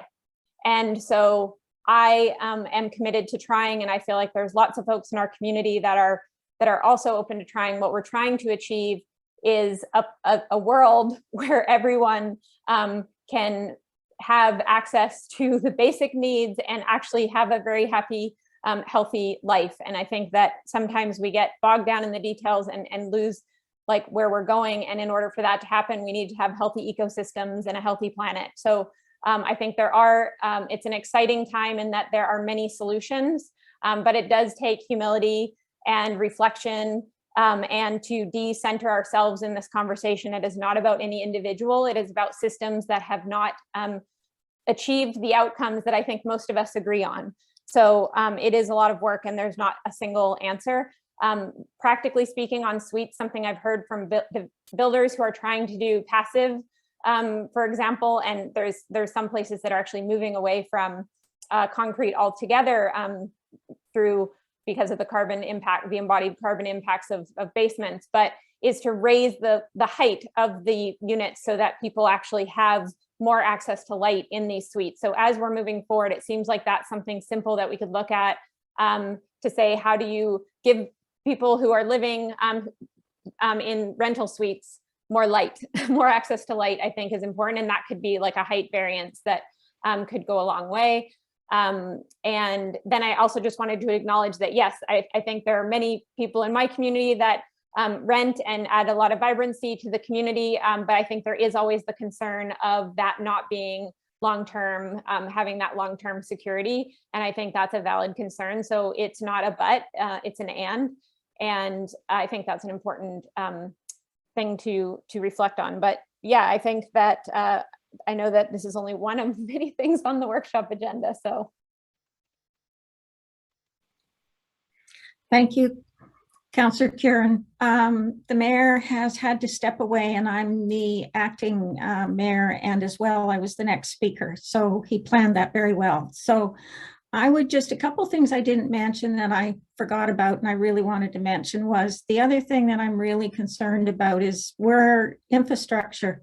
I think we've overbuilt our infrastructure already. And so I'm concerned about, that we're not keeping infrastructure up with what we're building. And for instance, the hospital, the hospital is the only single hospital on the North Shore. So it's not just a district, it's a city, it's the district of West Van as well. So infrastructure is a lot of things. And also a lot of families move into the single family areas if they can, because that's where we built the schools. We didn't build the schools in where we now have town centers. So a lot of people who have families don't want to live around the town centers. They want to live where they have school access. So I also think it means we need to work better with the school board as well for that kind of planning for childcare and schools as well. Just a little bit of insight in my history. My family didn't come from any wealth at all. My dad and mom got a post-war house, and it was a single level house, only 2 bedrooms in it. And my dad raised the house and dug out the whole basement with him and his buddies and put a basement in himself.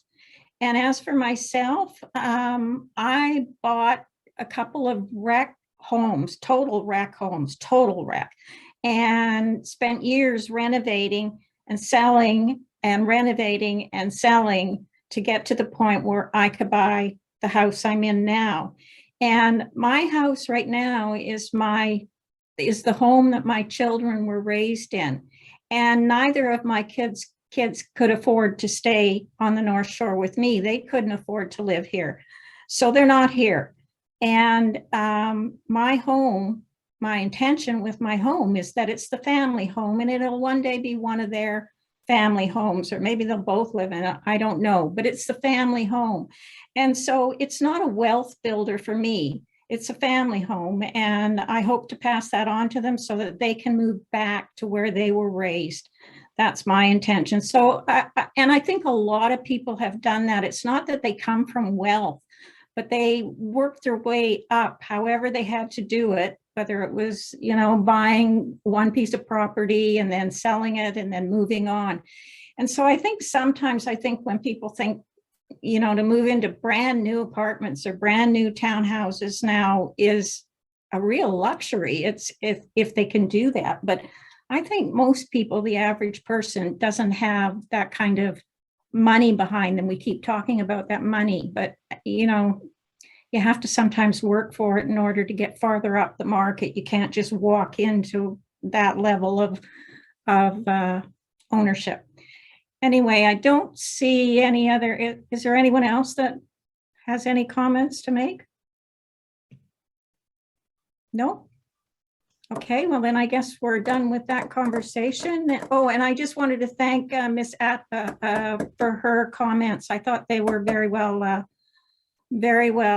explained, that a solution might not necessarily work for all areas of the district. Councillor Bond, you had, did you want to speak?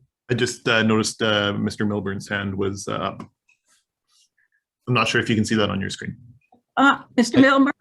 Thank you. I just took it down when that was pointed out by Councilor Bond. Thank you so much. Acting Mayor Forbes, just wanted to note that I appeared to, what I heard was the majority of council members thought engaging with the community on these topics that have been presented so far made some sense. And so we have a resolution that's in the staff report that if council wishes to consider, or the committee wishes to consider, it would be to refer this matter to council, so the council could direct staff to begin the engagement on these topics, considering all the complexities that have been discussed tonight.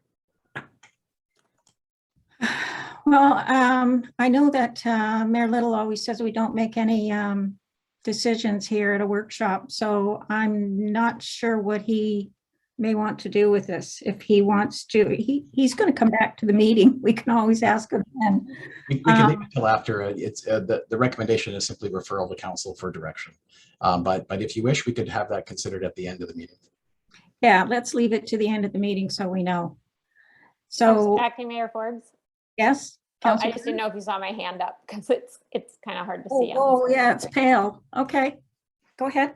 I just wondered, because I think it's important that council understand priorities that we're directing staff to, that maybe we could get, and maybe after the next presentation, but we could get a bit of a context for what you have going on, and so we can prioritize where in our OCP action plan these particular items make the most sense in the context. So you could tell us, because of course we'd ask for everything every day, but what you're actually able to deliver, I think, is important, so that staff has a clear idea of where it sits within other council priorities. Good point. Good point. Okay, should we move on then to the second part of the presentation? Mr. Milburn? Excellent. Thank you, Worship. Staff would be happy to provide the next section, which is on short-term rentals.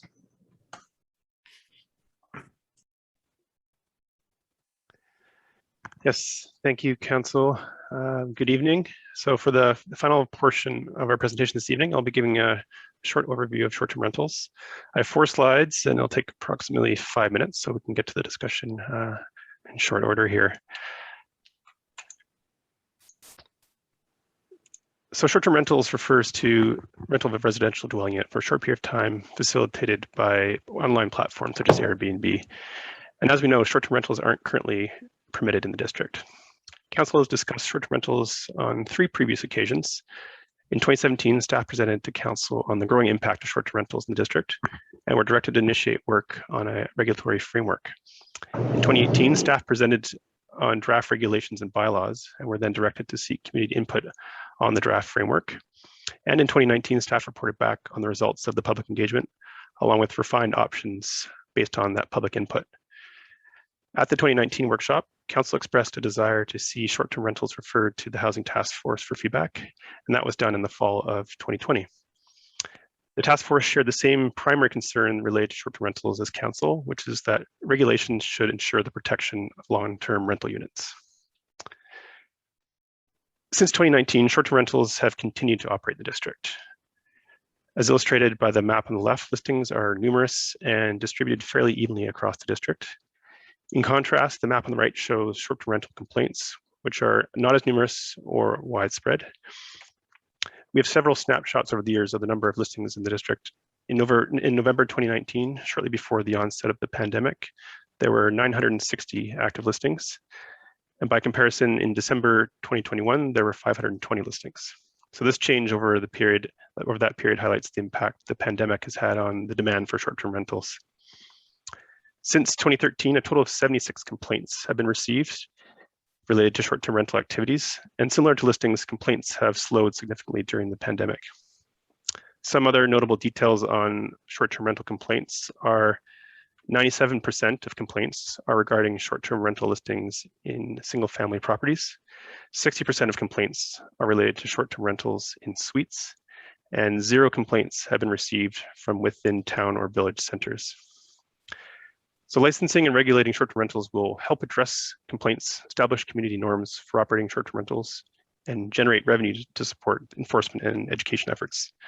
And these benefits have been demonstrated in other communities that have adopted a regulatory approach.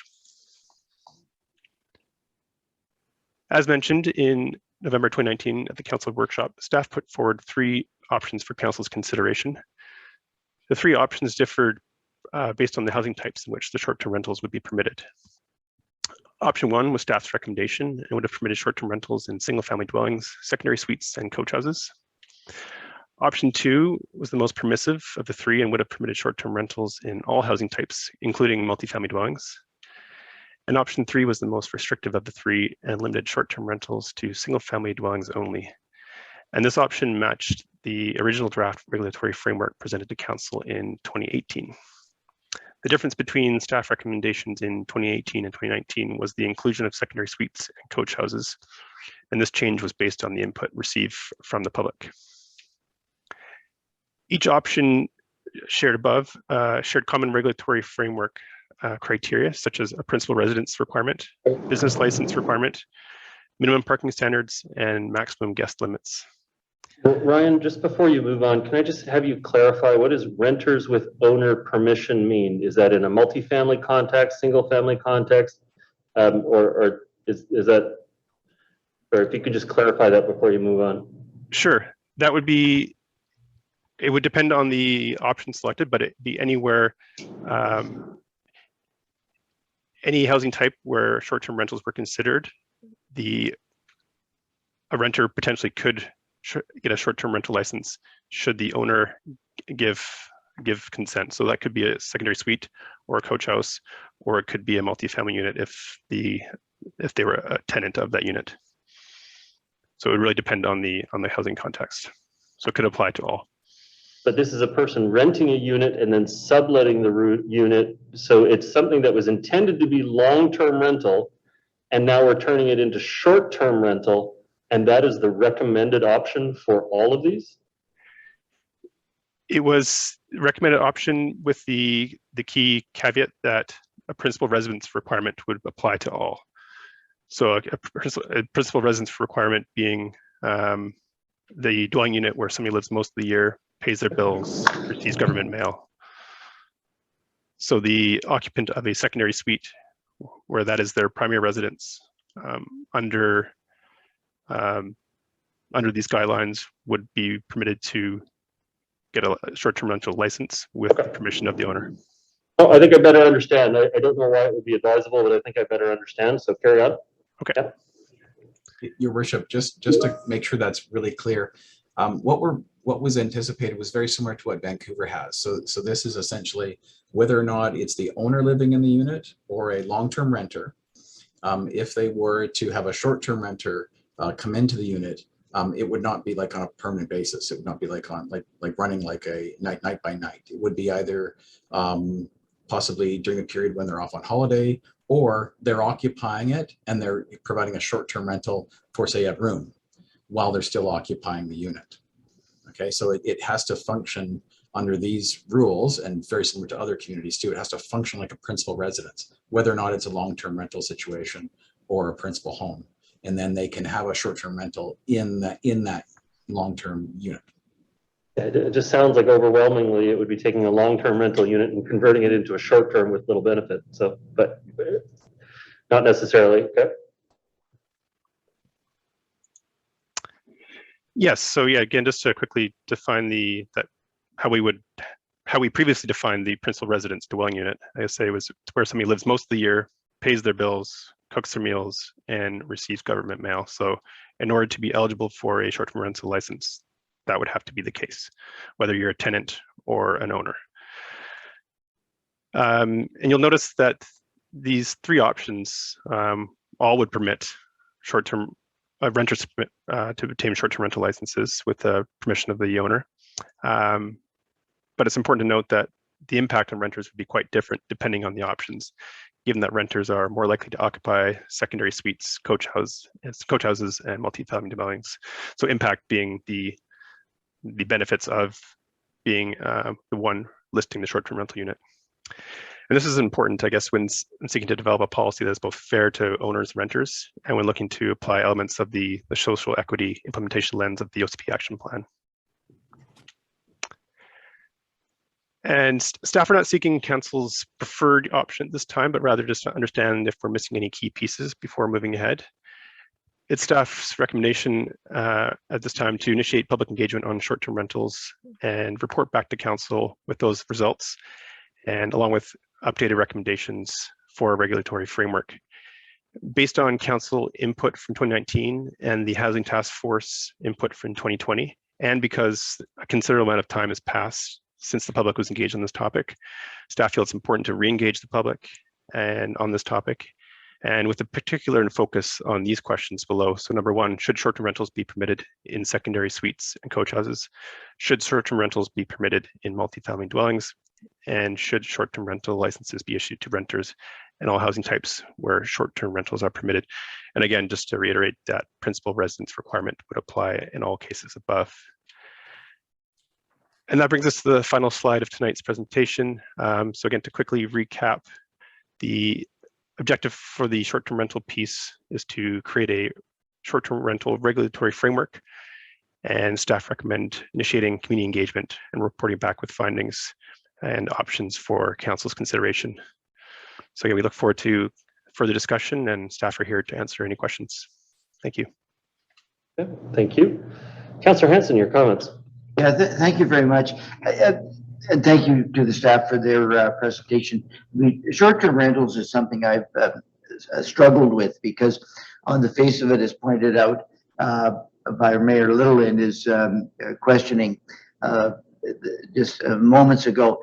On its face, the impact of short-term rentals is to take housing that would be available for longer-term rental and convert it to short-term, and thereby make our urgent housing problem worse for those seeking ongoing rental accommodations. On thinking about it carefully over the last few days, the challenge we face is that short-term rentals are going on anyway. It's like so many public policies where we want to achieve an outcome through a prohibition, and then the prohibition is disregarded, gray markets erupt, and we find ourselves in some respects in the worst of all worlds. I note as well that I have concerns about disruptions that can occur to neighborhoods through short-term rentals. But when I balance all of this, including the disruptions that can occur to neighborhoods through short-term rentals, I am open to creating a regulated market for short-term rentals. I think we would be better off on careful reflection to create a regulated market, require business licenses, and impose a form of taxation over short-term rentals, and then use that money to fund affordable housing. And we could, I think, because of the high value of short-term rentals in a tourist economy such as North Vancouver District, I think we have the potential to achieve significant tax revenue through that type of a strategy. And I think we could fulfill both mandates at the same time. So those are my comments on short-term rentals. And I look forward to the discussion. I look forward to the public input that we're going to be soliciting. And I would generally support moving towards a regulatory framework. Thank you. Yeah, and my comments are very similar to Councillor Hansen's on this. I think that, you know, not regulating it isn't addressing the issue. And by bringing in well thought out regulations, we have the potential to have more avenues to better encourage creation of long-term spaces rather than creating an abundance of short-term spaces, which aren't necessarily, I mean, some are beneficial. I definitely see what you, people who travel in and out of our community for business or for pleasure cannot always reasonably be accommodated with a hotel stay. Some of the unit types just don't fit their families, and so people go to Airbnbs as an option. But I don't want to be. I don't think it should be a persistent state. I think that, you know, if somebody wants to apply to have a space used as a short-term rental for a period of time, 90 days of a year, 120 days of a year, whatever is recommended, I think that that's probably more reasonable and helpful than having a persistent state of short-term rental in the community. So I'm looking forward to the discussion in the community about that, because it's really about managing the negative impacts and making sure that we're not making it so that the market is harder for producing long-term rental units in the community. So I'm supportive. You know, I agree with Councillor Hansen's comments and look forward to hearing what others have to say. Councillor Bond, your comments. Thanks, Mayor Little. What type of enforcement actions have taken place to date against illegal short-term rentals?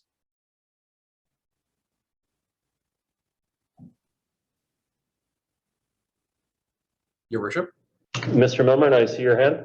Thank you. So in every case, staff follows up with an investigation. If there are circumstances where it's determined that there is impact to the neighborhood resulting from that particular operation, we will typically ask them to cease the operation because it's not permitted. And in most cases, people have complied and usually dealt with the complaint, whether it's say parking on the street or noise or other issue that's arising. So we try to deal with the issues on a case-by-case basis. And in some cases, we of course had to go the full route of ensuring that the unit is no longer available to the public when there is persistent issues. We have followed up in those cases. We do have, of course, I think some folks in the community that continue to express concerns and have requested further enforcement action. There are some outstanding matters there, and we do follow up though in every circumstance. Okay, that's good to know, and I think it seems like staff's perspective is that under a regulated framework, there would be more opportunities to enforce and manage short-term rentals in the community. Is that correct?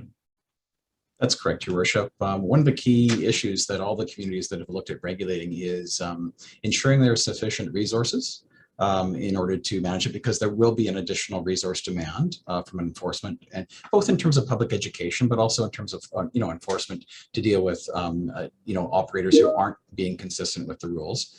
The two key sources of funding for that are business licensing is one key potential new source, and the other is the what's called the online accommodation platform revenue.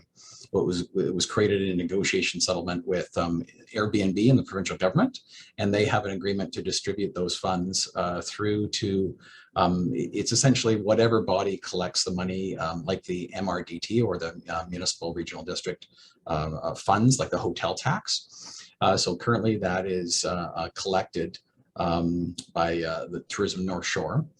Those monies used to be in the order of close to $300,000 a year for the North Shore. But during the pandemic response, that dropped to around $40,000 a year.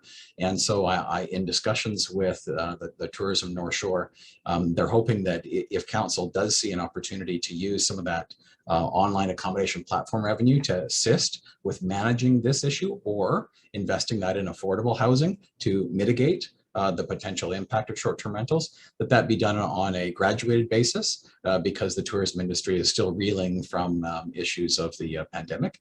And they're hopeful that that could be done, like I say, on potentially a multi-year basis. But that is one potential long-term source of funds as well that would help to fund community education, possibly affordable housing initiatives, and enforcement. And in the communities that have adopted short-term rental regulations, is there any information about how that has impacted the total number of units rented in the short-term as short-term rentals?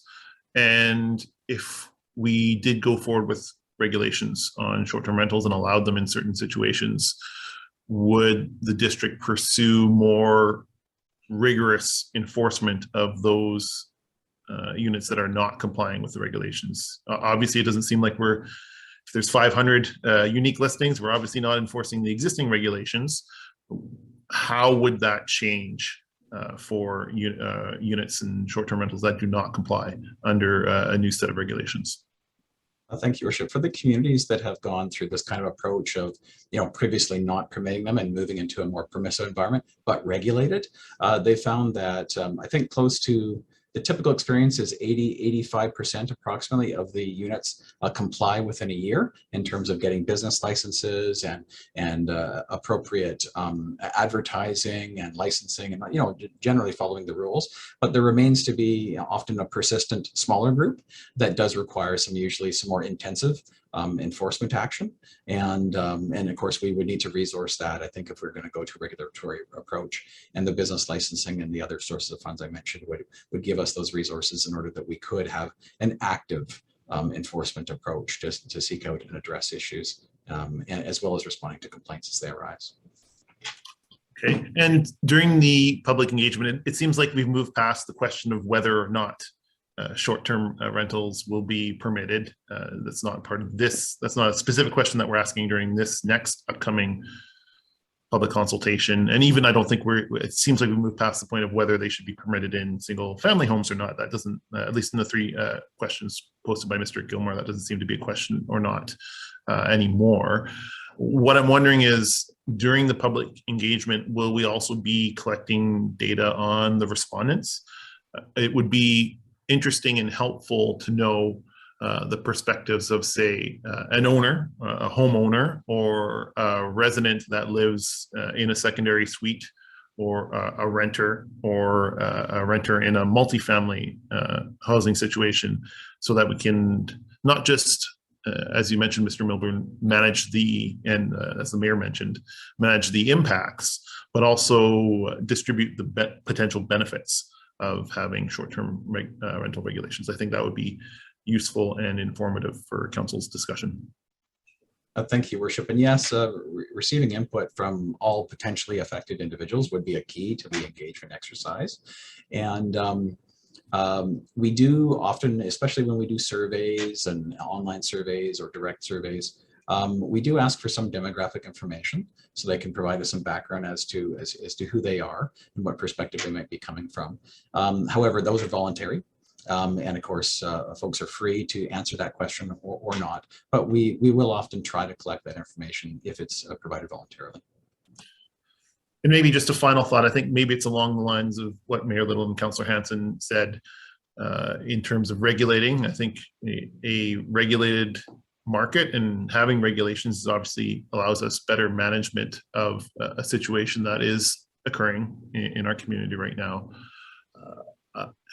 I do find it is challenging to see that we're going to allow people to make more and more money out of their homes and how that might potentially collide with some of our aspirations around affordability. I think, recent financial situations have shown that giving people more money to spend on their homes doesn't necessarily help the affordability situation. It just makes homes more expensive.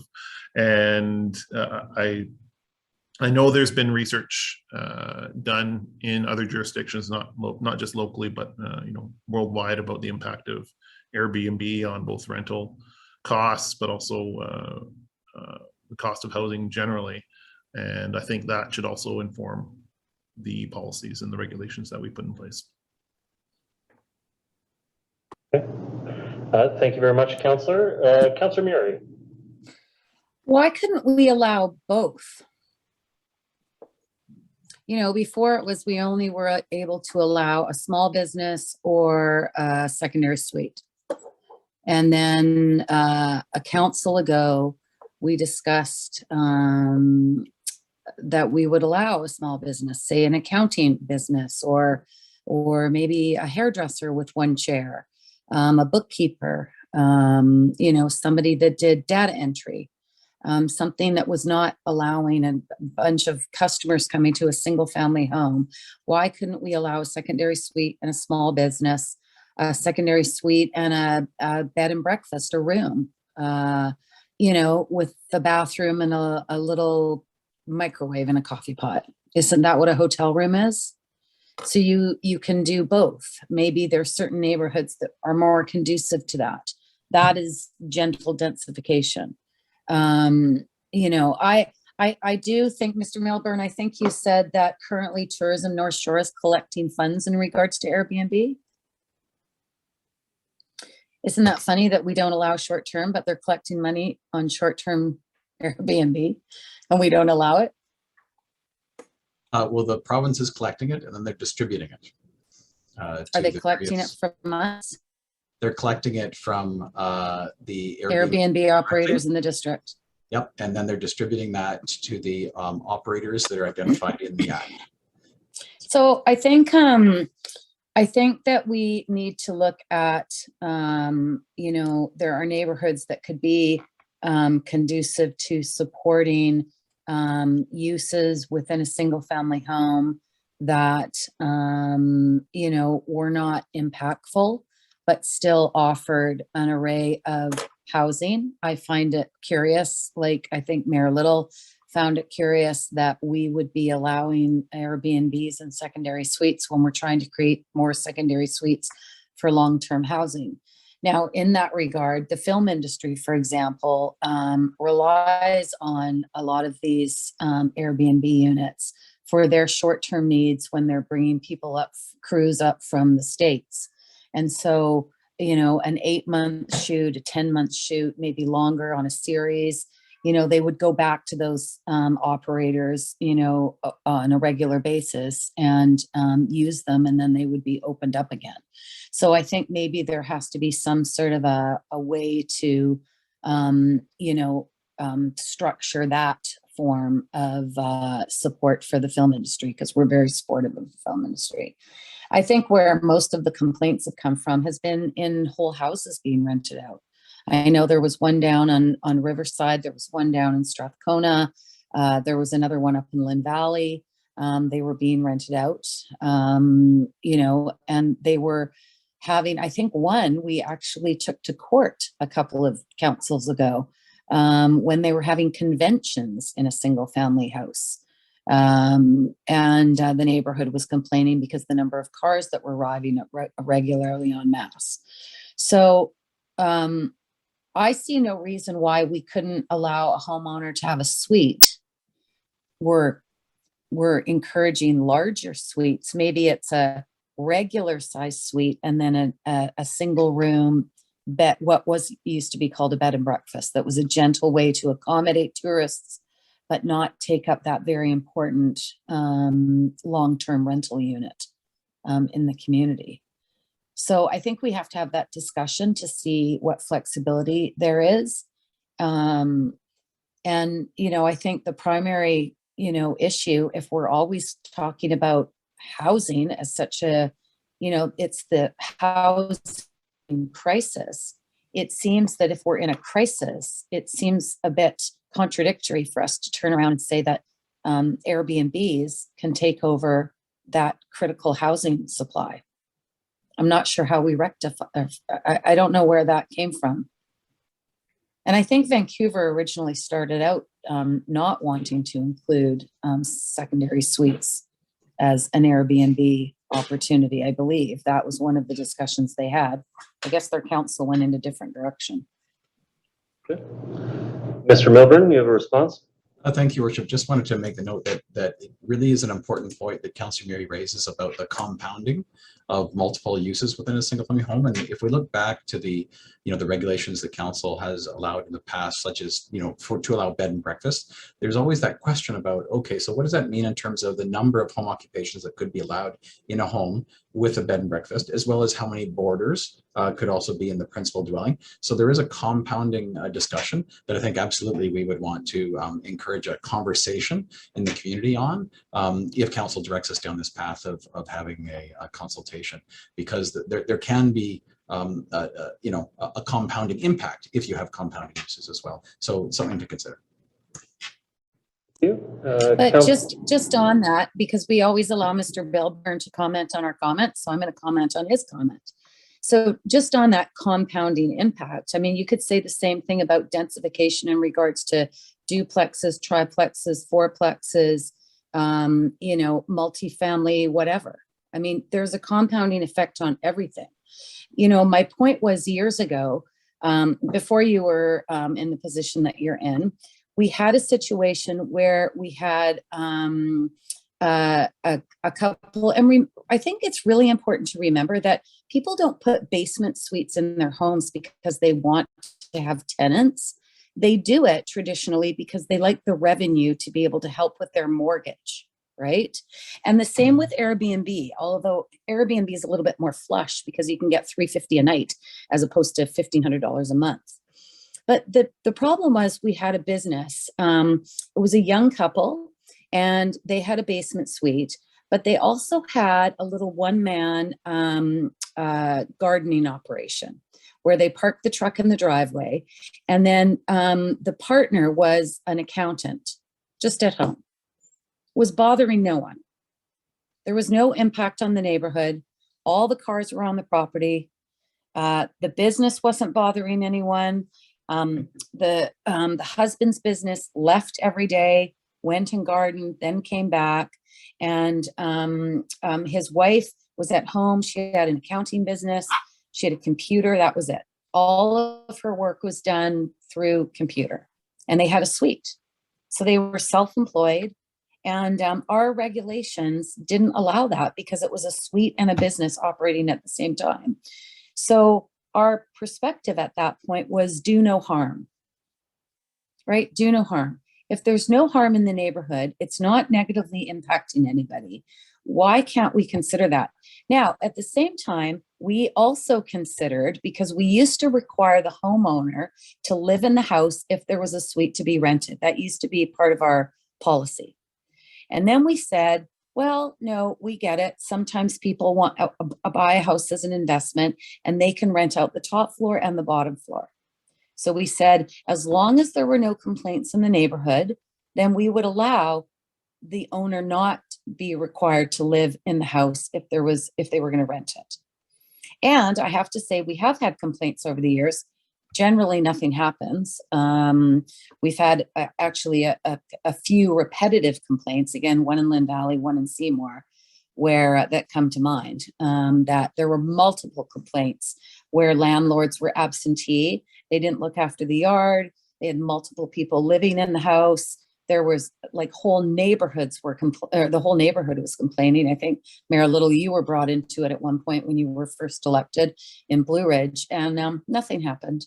Nothing. So it's too bad that when we say do no harm and we want to keep an eye on things, then we don't actually enforce it all. The comment that was made in regards to using this money from Airbnb to create enforcement is, I think, a sad state of affairs in regards to the resources that are actually given to enforcement if we're relying on Airbnbs to help us with that issue. But that's a discussion for another day. Thank you.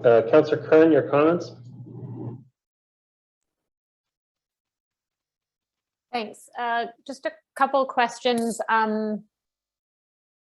So the, I've just lost my, completely lost my train of thought. I guess I'm just Next. reflecting. No, it's okay. I'm just reflecting on that this exists, you know, pretty widely, although it looks like it has changed with the pandemic, ongoing pandemic. But it is a. I was just trying to.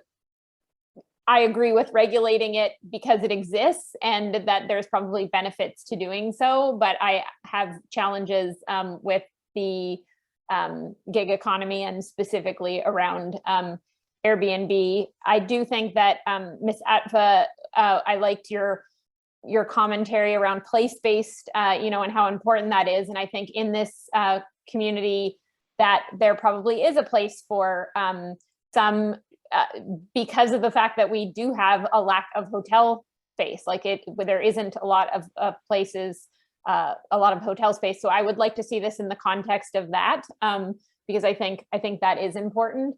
But if there are units, you know, the goal isn't to take rental units off outside of making short-term rentals rather than long-term rentals, I think is not the goal, but it certainly is something that exists already. So I do agree in theory with regulating something. In terms of the income that could potentially be generated for the municipality, how many Airbnbs I know that's different, but how many Airbnbs do we have registered in the district, if staff knows? Mr. Gilmore. I believe we have short-term rental figures. I'm not sure if we have it broken out for the Airbnb operator. Yeah, because those are registered, to my understanding, in our community, there's a few, and they are registered businesses, so they would pay a business license fee. They would probably have to have special insurance and all sorts of things in order to run as a business. But so it would be interesting to talk, like, I don't know how many there are. I know there's a few in my community, but I think that, yes, Mayor Little? I think you have a response from Ryan Gilmore. Oh. Thank you, Mayor. Yeah, as Dan noted, there's currently, as of December last year, 520 active listings across all short-term rental platforms. But there are no, as I say, we don't currently permit short-term rentals in the district, so there's no short-term rental licenses currently. So 520 listings now. Yeah, sorry, I think I used the wrong language. I was thinking of actual bed and breakfast, like registered businesses that are legitimate businesses. I probably said Airbnb, and I was referring to bed and breakfasts, which already exist. So how many bed and breakfasts registered? And if staff doesn't know, that's fine. Very small number. Your Worship, Yeah, I think about half a dozen, but if staff have that number off the top of their head, I'm not sure. Last time I looked at it, it was about half a dozen. So if you are a registered bed and breakfast, you pay a business license fee to the district, and then and there's no other. I don't know how the hotel tax. Maybe you can explain, because that money that goes to the province from Airbnb for I don't know if it's GST and PST on. Is it just GST on? Or I guess they collect both taxes on Airbnbs. Your Worship, I believe the money transferred from the province is a specific online platform. Oh, like a hotel. So like it's separate. It's like a hotel tax. I gotcha. But specific. And PST and GST. Yeah. And so the Okay. licensed bed and breakfast operators, if they were advertising through an online platform, specifically Airbnb, then they would be collecting that fee. Okay. So, I mean, Councillor Murray was talking about the fact that it is a bit odd that we collect money on something that is not actually permitted use in the district, but I remember that conversation when we were talking about it before, right? Like when the Vancouver tourism group came, and it was a bit odd, but it would be interesting to understand what type of revenue we could anticipate at the municipal level for licensing them. You said in other places it was up to 85% compliance. So if that many were to come into compliant, I guess it would depend on how many times they were rented out within a year, like what their revenue was. But it would be interesting to kind of understand, like, are we talking about 20,000, 200,000? What kind of are we talking about? Because I think that would be an important factor to weigh in terms of community benefit for funding more social initiatives, environmental initiatives, et cetera, because they certainly do have an impact to the community. So that would be interesting to see. And yeah, and the idea of having a home-based business and doing that as well, I think is something, I guess, that will just come up in consultation or in talking to people, because I think that I don't have any concerns with that, with it being used for if you have a small business in your home or working from an office or something like that. I think Mr. Milburn has a response. Just in response to your question about could we provide that information in terms of the revenue potential? We certainly can. If we do engage the community and come back with scenarios, we can present council with information on the revenue potential related to business licensing, which would of course have to be focused on the regulation of that business, right? So it can't be used for general tax raising purposes. A business license would be specific to managing the scheme. However, I understand the online platform money actually could be used for enforcement, could be used for education, could be used actually for affordable housing. That's how many communities are using that money, is they're investing it into affordable housing to try to mitigate the impacts that the short-term rentals might have on some of the community. Those options are available to council. Again, in the consultations that we have had with the Tourism North Shore, they're hoping that we could do that in a moderated fashion over time, given they are using the money right now to try to help the tourism industry rebound from the pandemic. Yeah. Well, yeah, it sounds like we're going to go out to the community. I know in my experience, there are mixed views in the community. There's people who, for various reasons, so it'll be interesting to sort of have a more targeted approach. And I guess we'll wait and see what comes back from that before we decide really what we're doing. But I don't think I have a good understanding yet, because it is a relatively new thing to understand, like, the impact that it's had to other places in terms of taking places off the rental market, which is what the concern that's been expressed by renters and by other people, is that it's limiting our housing stock, which I think is a legitimate concern. And so I wonder if in other places, if they know, would those be would they be long-term rentals if they weren't short-term rentals, or would they just sit empty, period? I know it's going to be hard to say, but I guess we'll wait and see what folks have to say. Your worship, just to respond to that question, I think the pandemic has been the best evidence that we've seen so far about what people would do with a unit in circumstances that were changing. And so I know some communities, I know Vancouver did some specific surveys around specifically the revenue potential of a short-term rental versus a longer-term rental situation. And some of that survey work has been done in other communities, and we can certainly draw on that as we move forward with further recommendations for council. Silver lining on the pandemic. Very nice, Mr. Milburn. All right, Ryan Gilmore, you have a response? Yes, thank you, Mr. Mayor. Just very quickly add to Dan's response there. City of Vancouver has reported last 3 years on the success and results of their enforcement program, including units returned to long-term rental. So that's something we could include in our report back, the summary of that information, and any other jurisdictions who have reported on similar results, just to give council a sense of what to expect. And sorry, I guess the last thing would be I would like to see what the rest of the North Shore is doing as well, because I think that it would be helpful to understand what the District of West Van and the City of North Van are doing. And as much as we can align our policies, I think that's helpful as well. Thank you. We've had a very good discussion go on this evening. I think everybody's shared extensive views on this. I've got Councillors Forbes and Back still in the speaking list, and then I'd like to be able to create an opportunity for the public to comment at that time, if that's possible. Councillor Forbes, your comments, please. Thank you, Your Worship. I just had a couple of comments. I agree with what people are saying. I wouldn't want short-term to take away from long-term.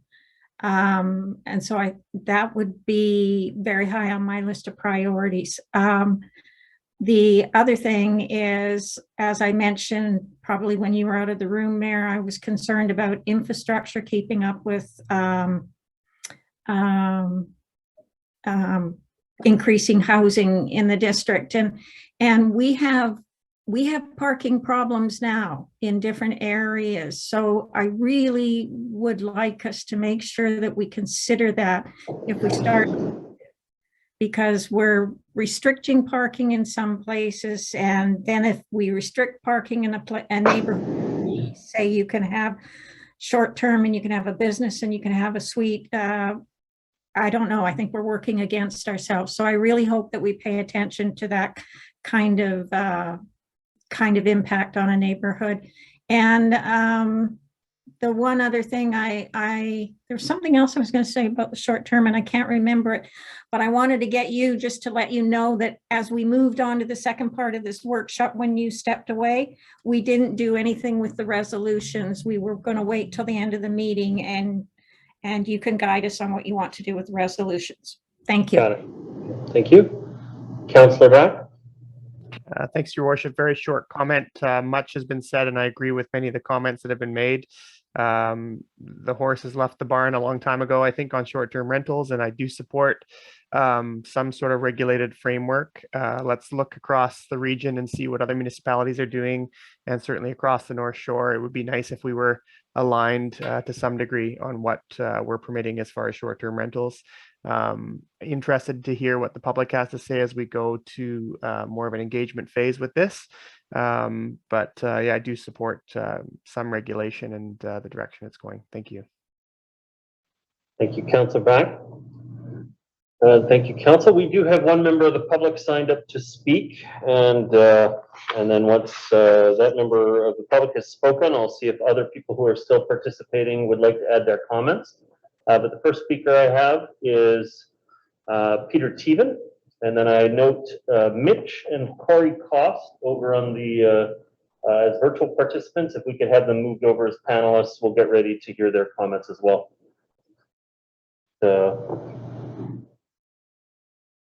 Welcome, Mr. Teven. You have 3 minutes to address the workshop. Okay, thank you. Sorry, got a little stiff sitting there. I'm going to comment probably more on the earlier part of the workshop than the latter part. I don't consider myself to be very experienced with the latter part. So most of my comments will have to do mostly with secondary suites. I wrote to you all last week. I tried to do that early.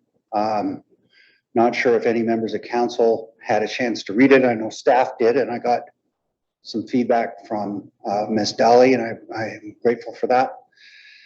You know, one of the things to consider, you know, I think I misunderstand what workshops are for. I thought they were to have staff inform council and council feedback to staff what to do going forward.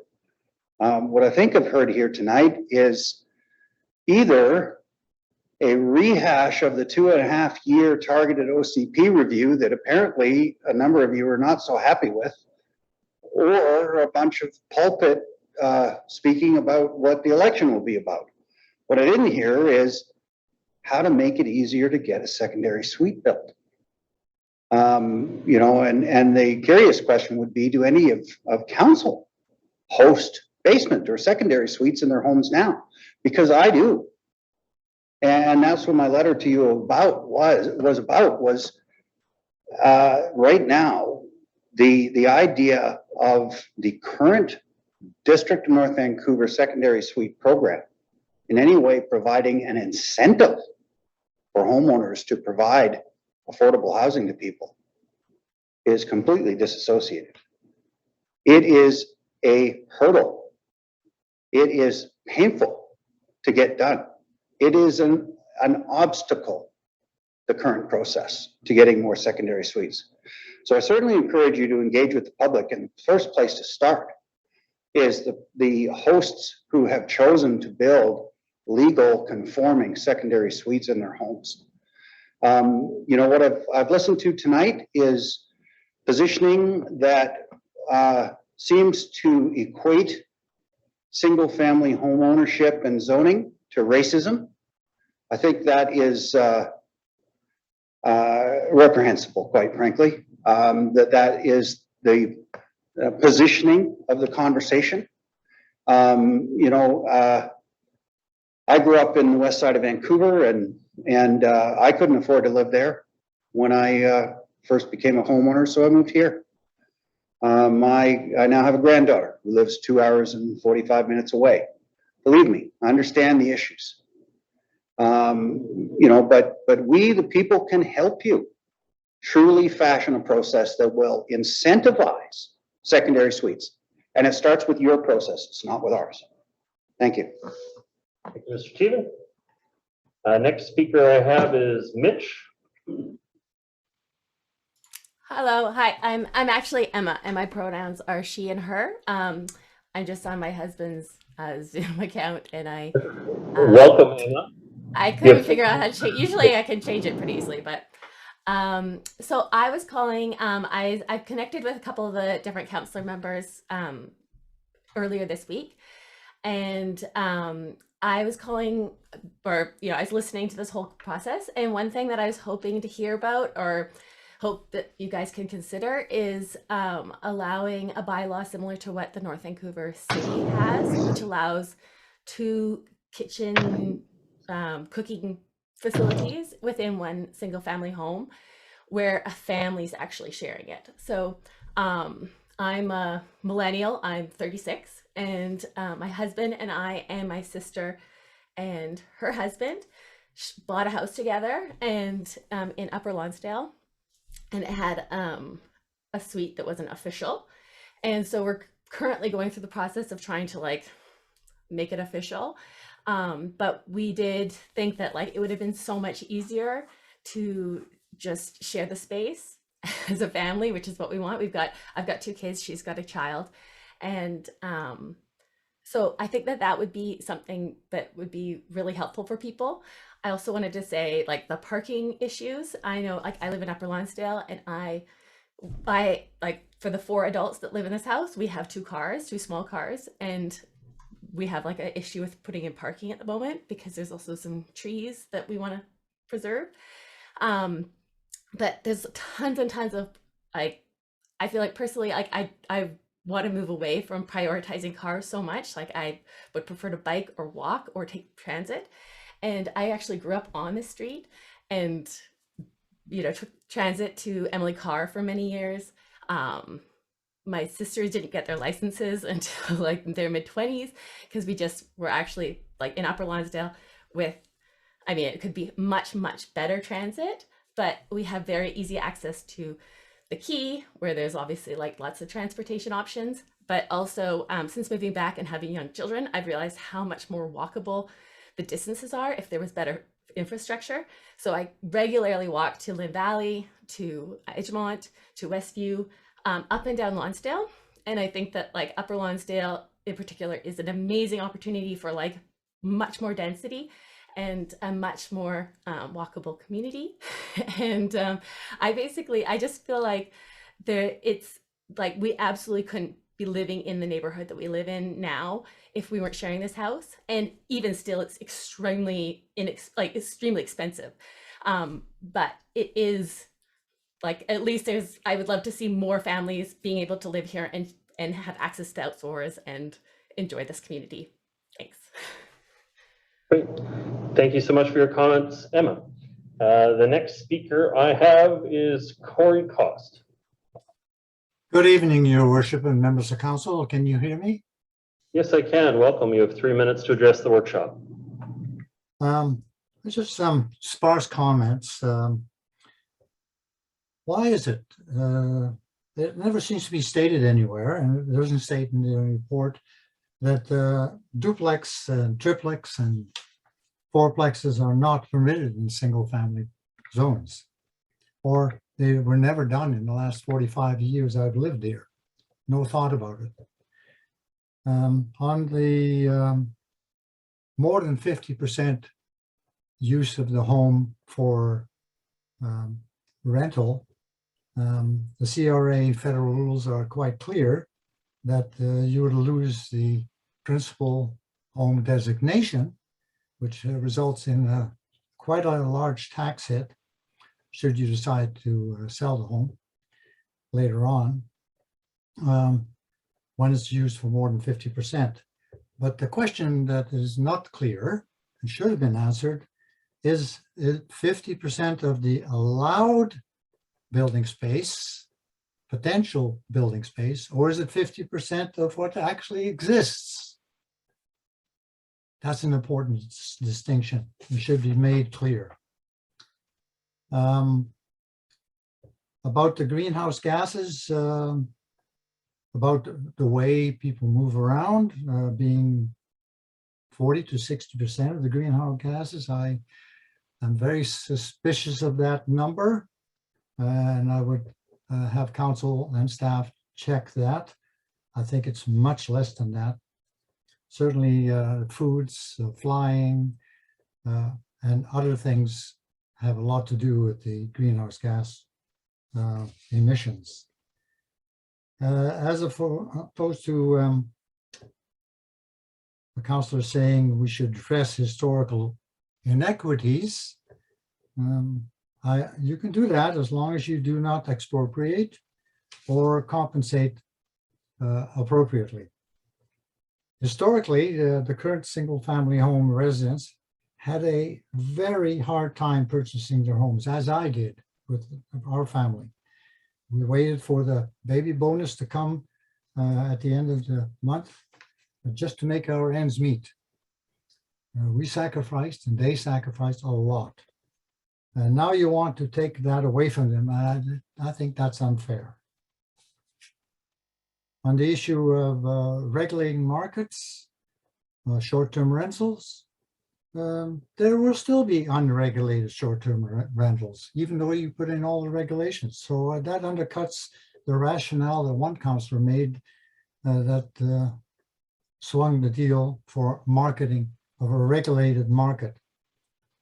Any surveys you may have done, and I'll draw to a close in this point only, during COVID days, I considered them very suspect, as they were in Vancouver. COVID disrupted a lot of things. Thank you, Your Worship. Thank you. I was just going to have a clarification just from staff, and then I'll come to you, Councillor Kern. I think Dr. Koss raised a question about whether, when we're talking about 40% or the 130 odd square meters, the 40% in particular, I guess, are we talking about the gross floor area or the net floor area after exemptions for a property? That's probative. Mr. Milburn? Worship, I believe Ms. Daly has an answer to that question. All right, there we go. I see a hand, Ms. Daly. Ariel, is that a gross floor area or net floor area after exemptions? So through the proposed changes, we want to make sure that we specify that it would be after, so it would be 40% of the net floor space of the home. Thank you. Councillor Kern, you had a comment?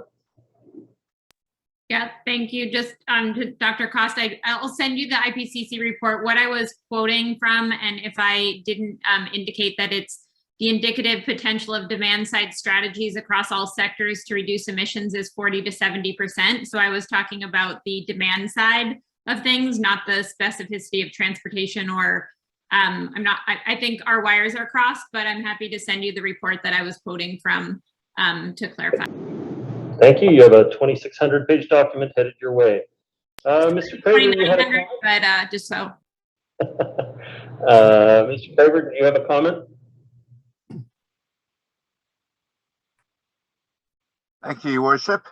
Well, there have been several subjects covered tonight, fairly wide-ranging. Generally speaking, with respect to secondary suites, I'm generally in favor of what's proposed. What I am not in favor of is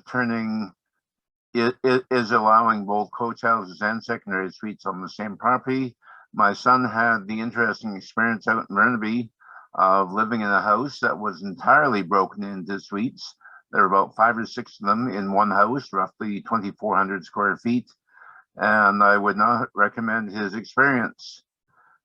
Now, with respect to secondary suites generally. I'm generally positive, but there are other areas not covered tonight. And one thing I will say is that I am very down on specialized terms that are actually euphemisms for something else.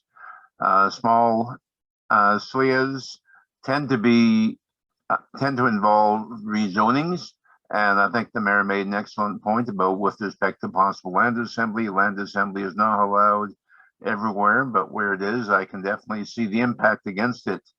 Okay, short-term rentals. I tend to be very down on short-term rentals when it's a whole house. Our neighborhood had an interesting situation about 4 or 5 years back involving a homeowner who rented out the entire house in one go. And basically it turned out to be a party house during the summer. And authorities were called numerous times. And I'm not convinced the response was especially effective.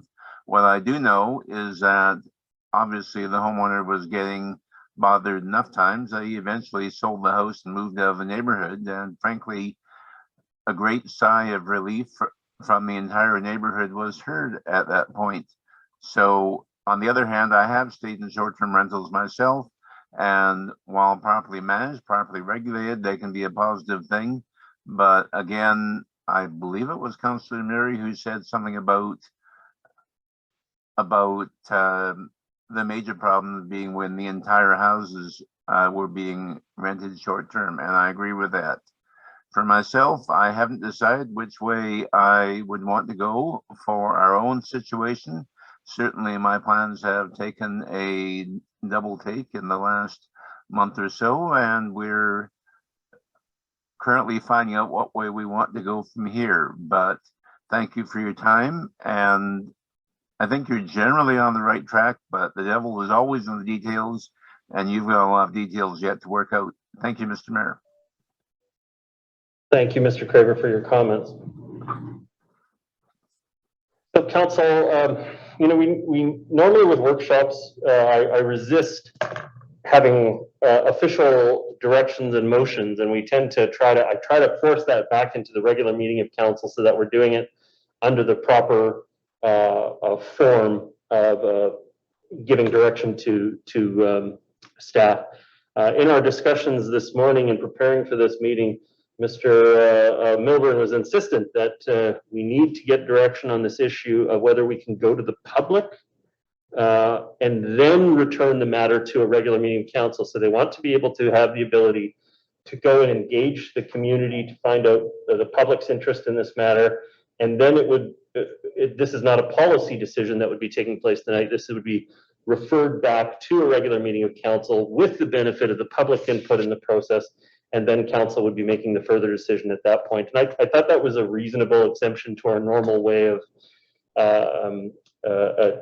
dealing with council workshops. It allows us to take the matters to the public rather than going to a regular meeting of council, then going to the public, and then coming back to a regular meeting of council. So I'm going to be asking that question tonight, whether or not the council is amenable to that. And we can address it on all three items that were done tonight. I think it's probably reasonable for me to call it in three separate motions, if you will, and then get that direction from members of council. I see all the hands going up, and I'm sorry, council, I don't want to go back into the matter. It's 9:45 at night. We had told people that we'd be here for 2 hours, and so if you have a question about the process and whether we should be considering this in the workshop, I'll allow that as a comment. Okay. So I've got Councillor Murray. You have a very quick comment about whether this should be allowed in the process or whether it should go back to a regular meeting of council, please. Well, I just think we need to understand the communication process. These are some very big issues, and it's coming late in the year. So I don't understand what you're asking us to do, that the staff go out and communicate with the public on secondary. The recommendation is in the report. The recommendation starts on page 23. It's that staff are directed to initiate Why was engagement on Mr. Bill secondary Milburn suites. so insistent about this? Sorry, what was that? Well, this is a council workshop, not a staff workshop. And I'm curious as to why Mr. Milburn was so insistent that we provide direction during a workshop. What's Just like, simply because of the it's scheduling taken matter. 6 years to deal with it. What's the rush? If it's the will of council, it's the will of council, right? At the end of the day. And so the recommendation is on page 23. What I propose is that I'm going to put those forward as 3 separate items. If we get a consensus from council to take those items out to the public for discussion, then that's going to stand. And then the item will be returned to a regular meeting of council with the benefit of that public input. But Mayor Little, I guess the big question is, how are we communicating with the public? Are we just going to be posting it on our website and getting them to fill out a survey? Like, there's been no detail in this workshop today about any consultation, any process, and we've had some bumpy consultation processes, and you've actually concurred with that. So there's been no information on any of this, how it's going to go out. Are we having face-to-face meetings? Thank you, Councillor Mary. So Councillor Mary is opposed to doing it at this time, and so I'm going to check. Councillor Curran, do you have any comments on the matter? I think it was while you were in your what you called bio breaks, your language. I was just suggesting that it would be helpful for us to understand how this fits into other council priorities in terms of the staff ask for time. Because I know that, so I just didn't have a good sense of, is this taking away from other like where it falls in our set of priorities, or does staff feel like they have time to do this and everything else? Okay, thank you very much. Councillor Forbes, do you have a quick comment before I go to staff? Again, I just like to understand the process going out, because I also, I'm not sure if you were still in the meeting or not, but I also questioned about sort of how it would fit in with the rest of our work plan, given that we're not that far away from summer break. Okay, thank you. I think I missed the most amazing 5 minutes of the meeting there. Mr. Milburn, do you have some responses to councillors' concerns about how this would be communicated to the public? And if it is a complex community engagement process, then I think it would probably make more sense to return the matter with a communications plan to a regular meeting of council. But do you have any comments? Yes, Your Worship, the second approach is, and it's noted in the staff report that the committee recommended to council that staff be directed. So essentially the recommendation in front of council tonight is to refer the matter back to a council meeting for discussion. And at that point, we would answer all the very specific questions that council might have around timing, around the consultation plan and tactics, and around impact to other council priorities, if there is any. So that would be staff's recommendation, and it's in the report. Okay, when we talked about this morning, I had a different understanding of it then. So then you're saying that this recommendation that's in here is just simply authorizing staff to return the matter to a regular meeting of council with and then present an engagement plan at that time. Is that correct? That's correct, Your Worship. Okay. If that's the understanding, is there somebody moving the staff recommendation? I think at that point, I'm going to say all three then at that point. So Councillor Hanson is proposed to move all three. Councillor Back seconding the matter. I'm going to, Councillor Bond, do you have a quick question, or you? It's just a completely different recommendation that's actually in the report. The meaning that Mr. Milburn just said is actually completely different than what's in the report. And I'd be happy with supporting this going out for public consultation. But it seems to be different. I'm just rereading the recommendation.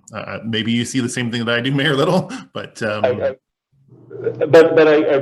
I take it that if that's not the intent, if the intent is to bring it back to a regular meeting of council to share how they're going to engage on the matter, that's fine. That's reasonable in this case, in my view. And so I'll be supporting the recommendation that's on the floor. Any other questions or concerns? I'm ready to call the question. Okay, I'm going to call the question. All those in favor? Contrary minded? Motion carries. And just want to make sure that that's understood, that the intent is that it'll be returned to a regular meeting council for them to present it for it. Yes, that's the clerk acknowledges that, Mr. Milburn acknowledges that, and so that's the will of the room. Ladies and gentlemen, thank you so much for participating in tonight's workshop. Thank you to the members of the public who stuck with us through the evening and shared their comments and concerns. And thank you to the staff that helped prepare the meeting. We do appreciate your work. Everybody have a fantastic evening. Good night. Good night. Good night. Night.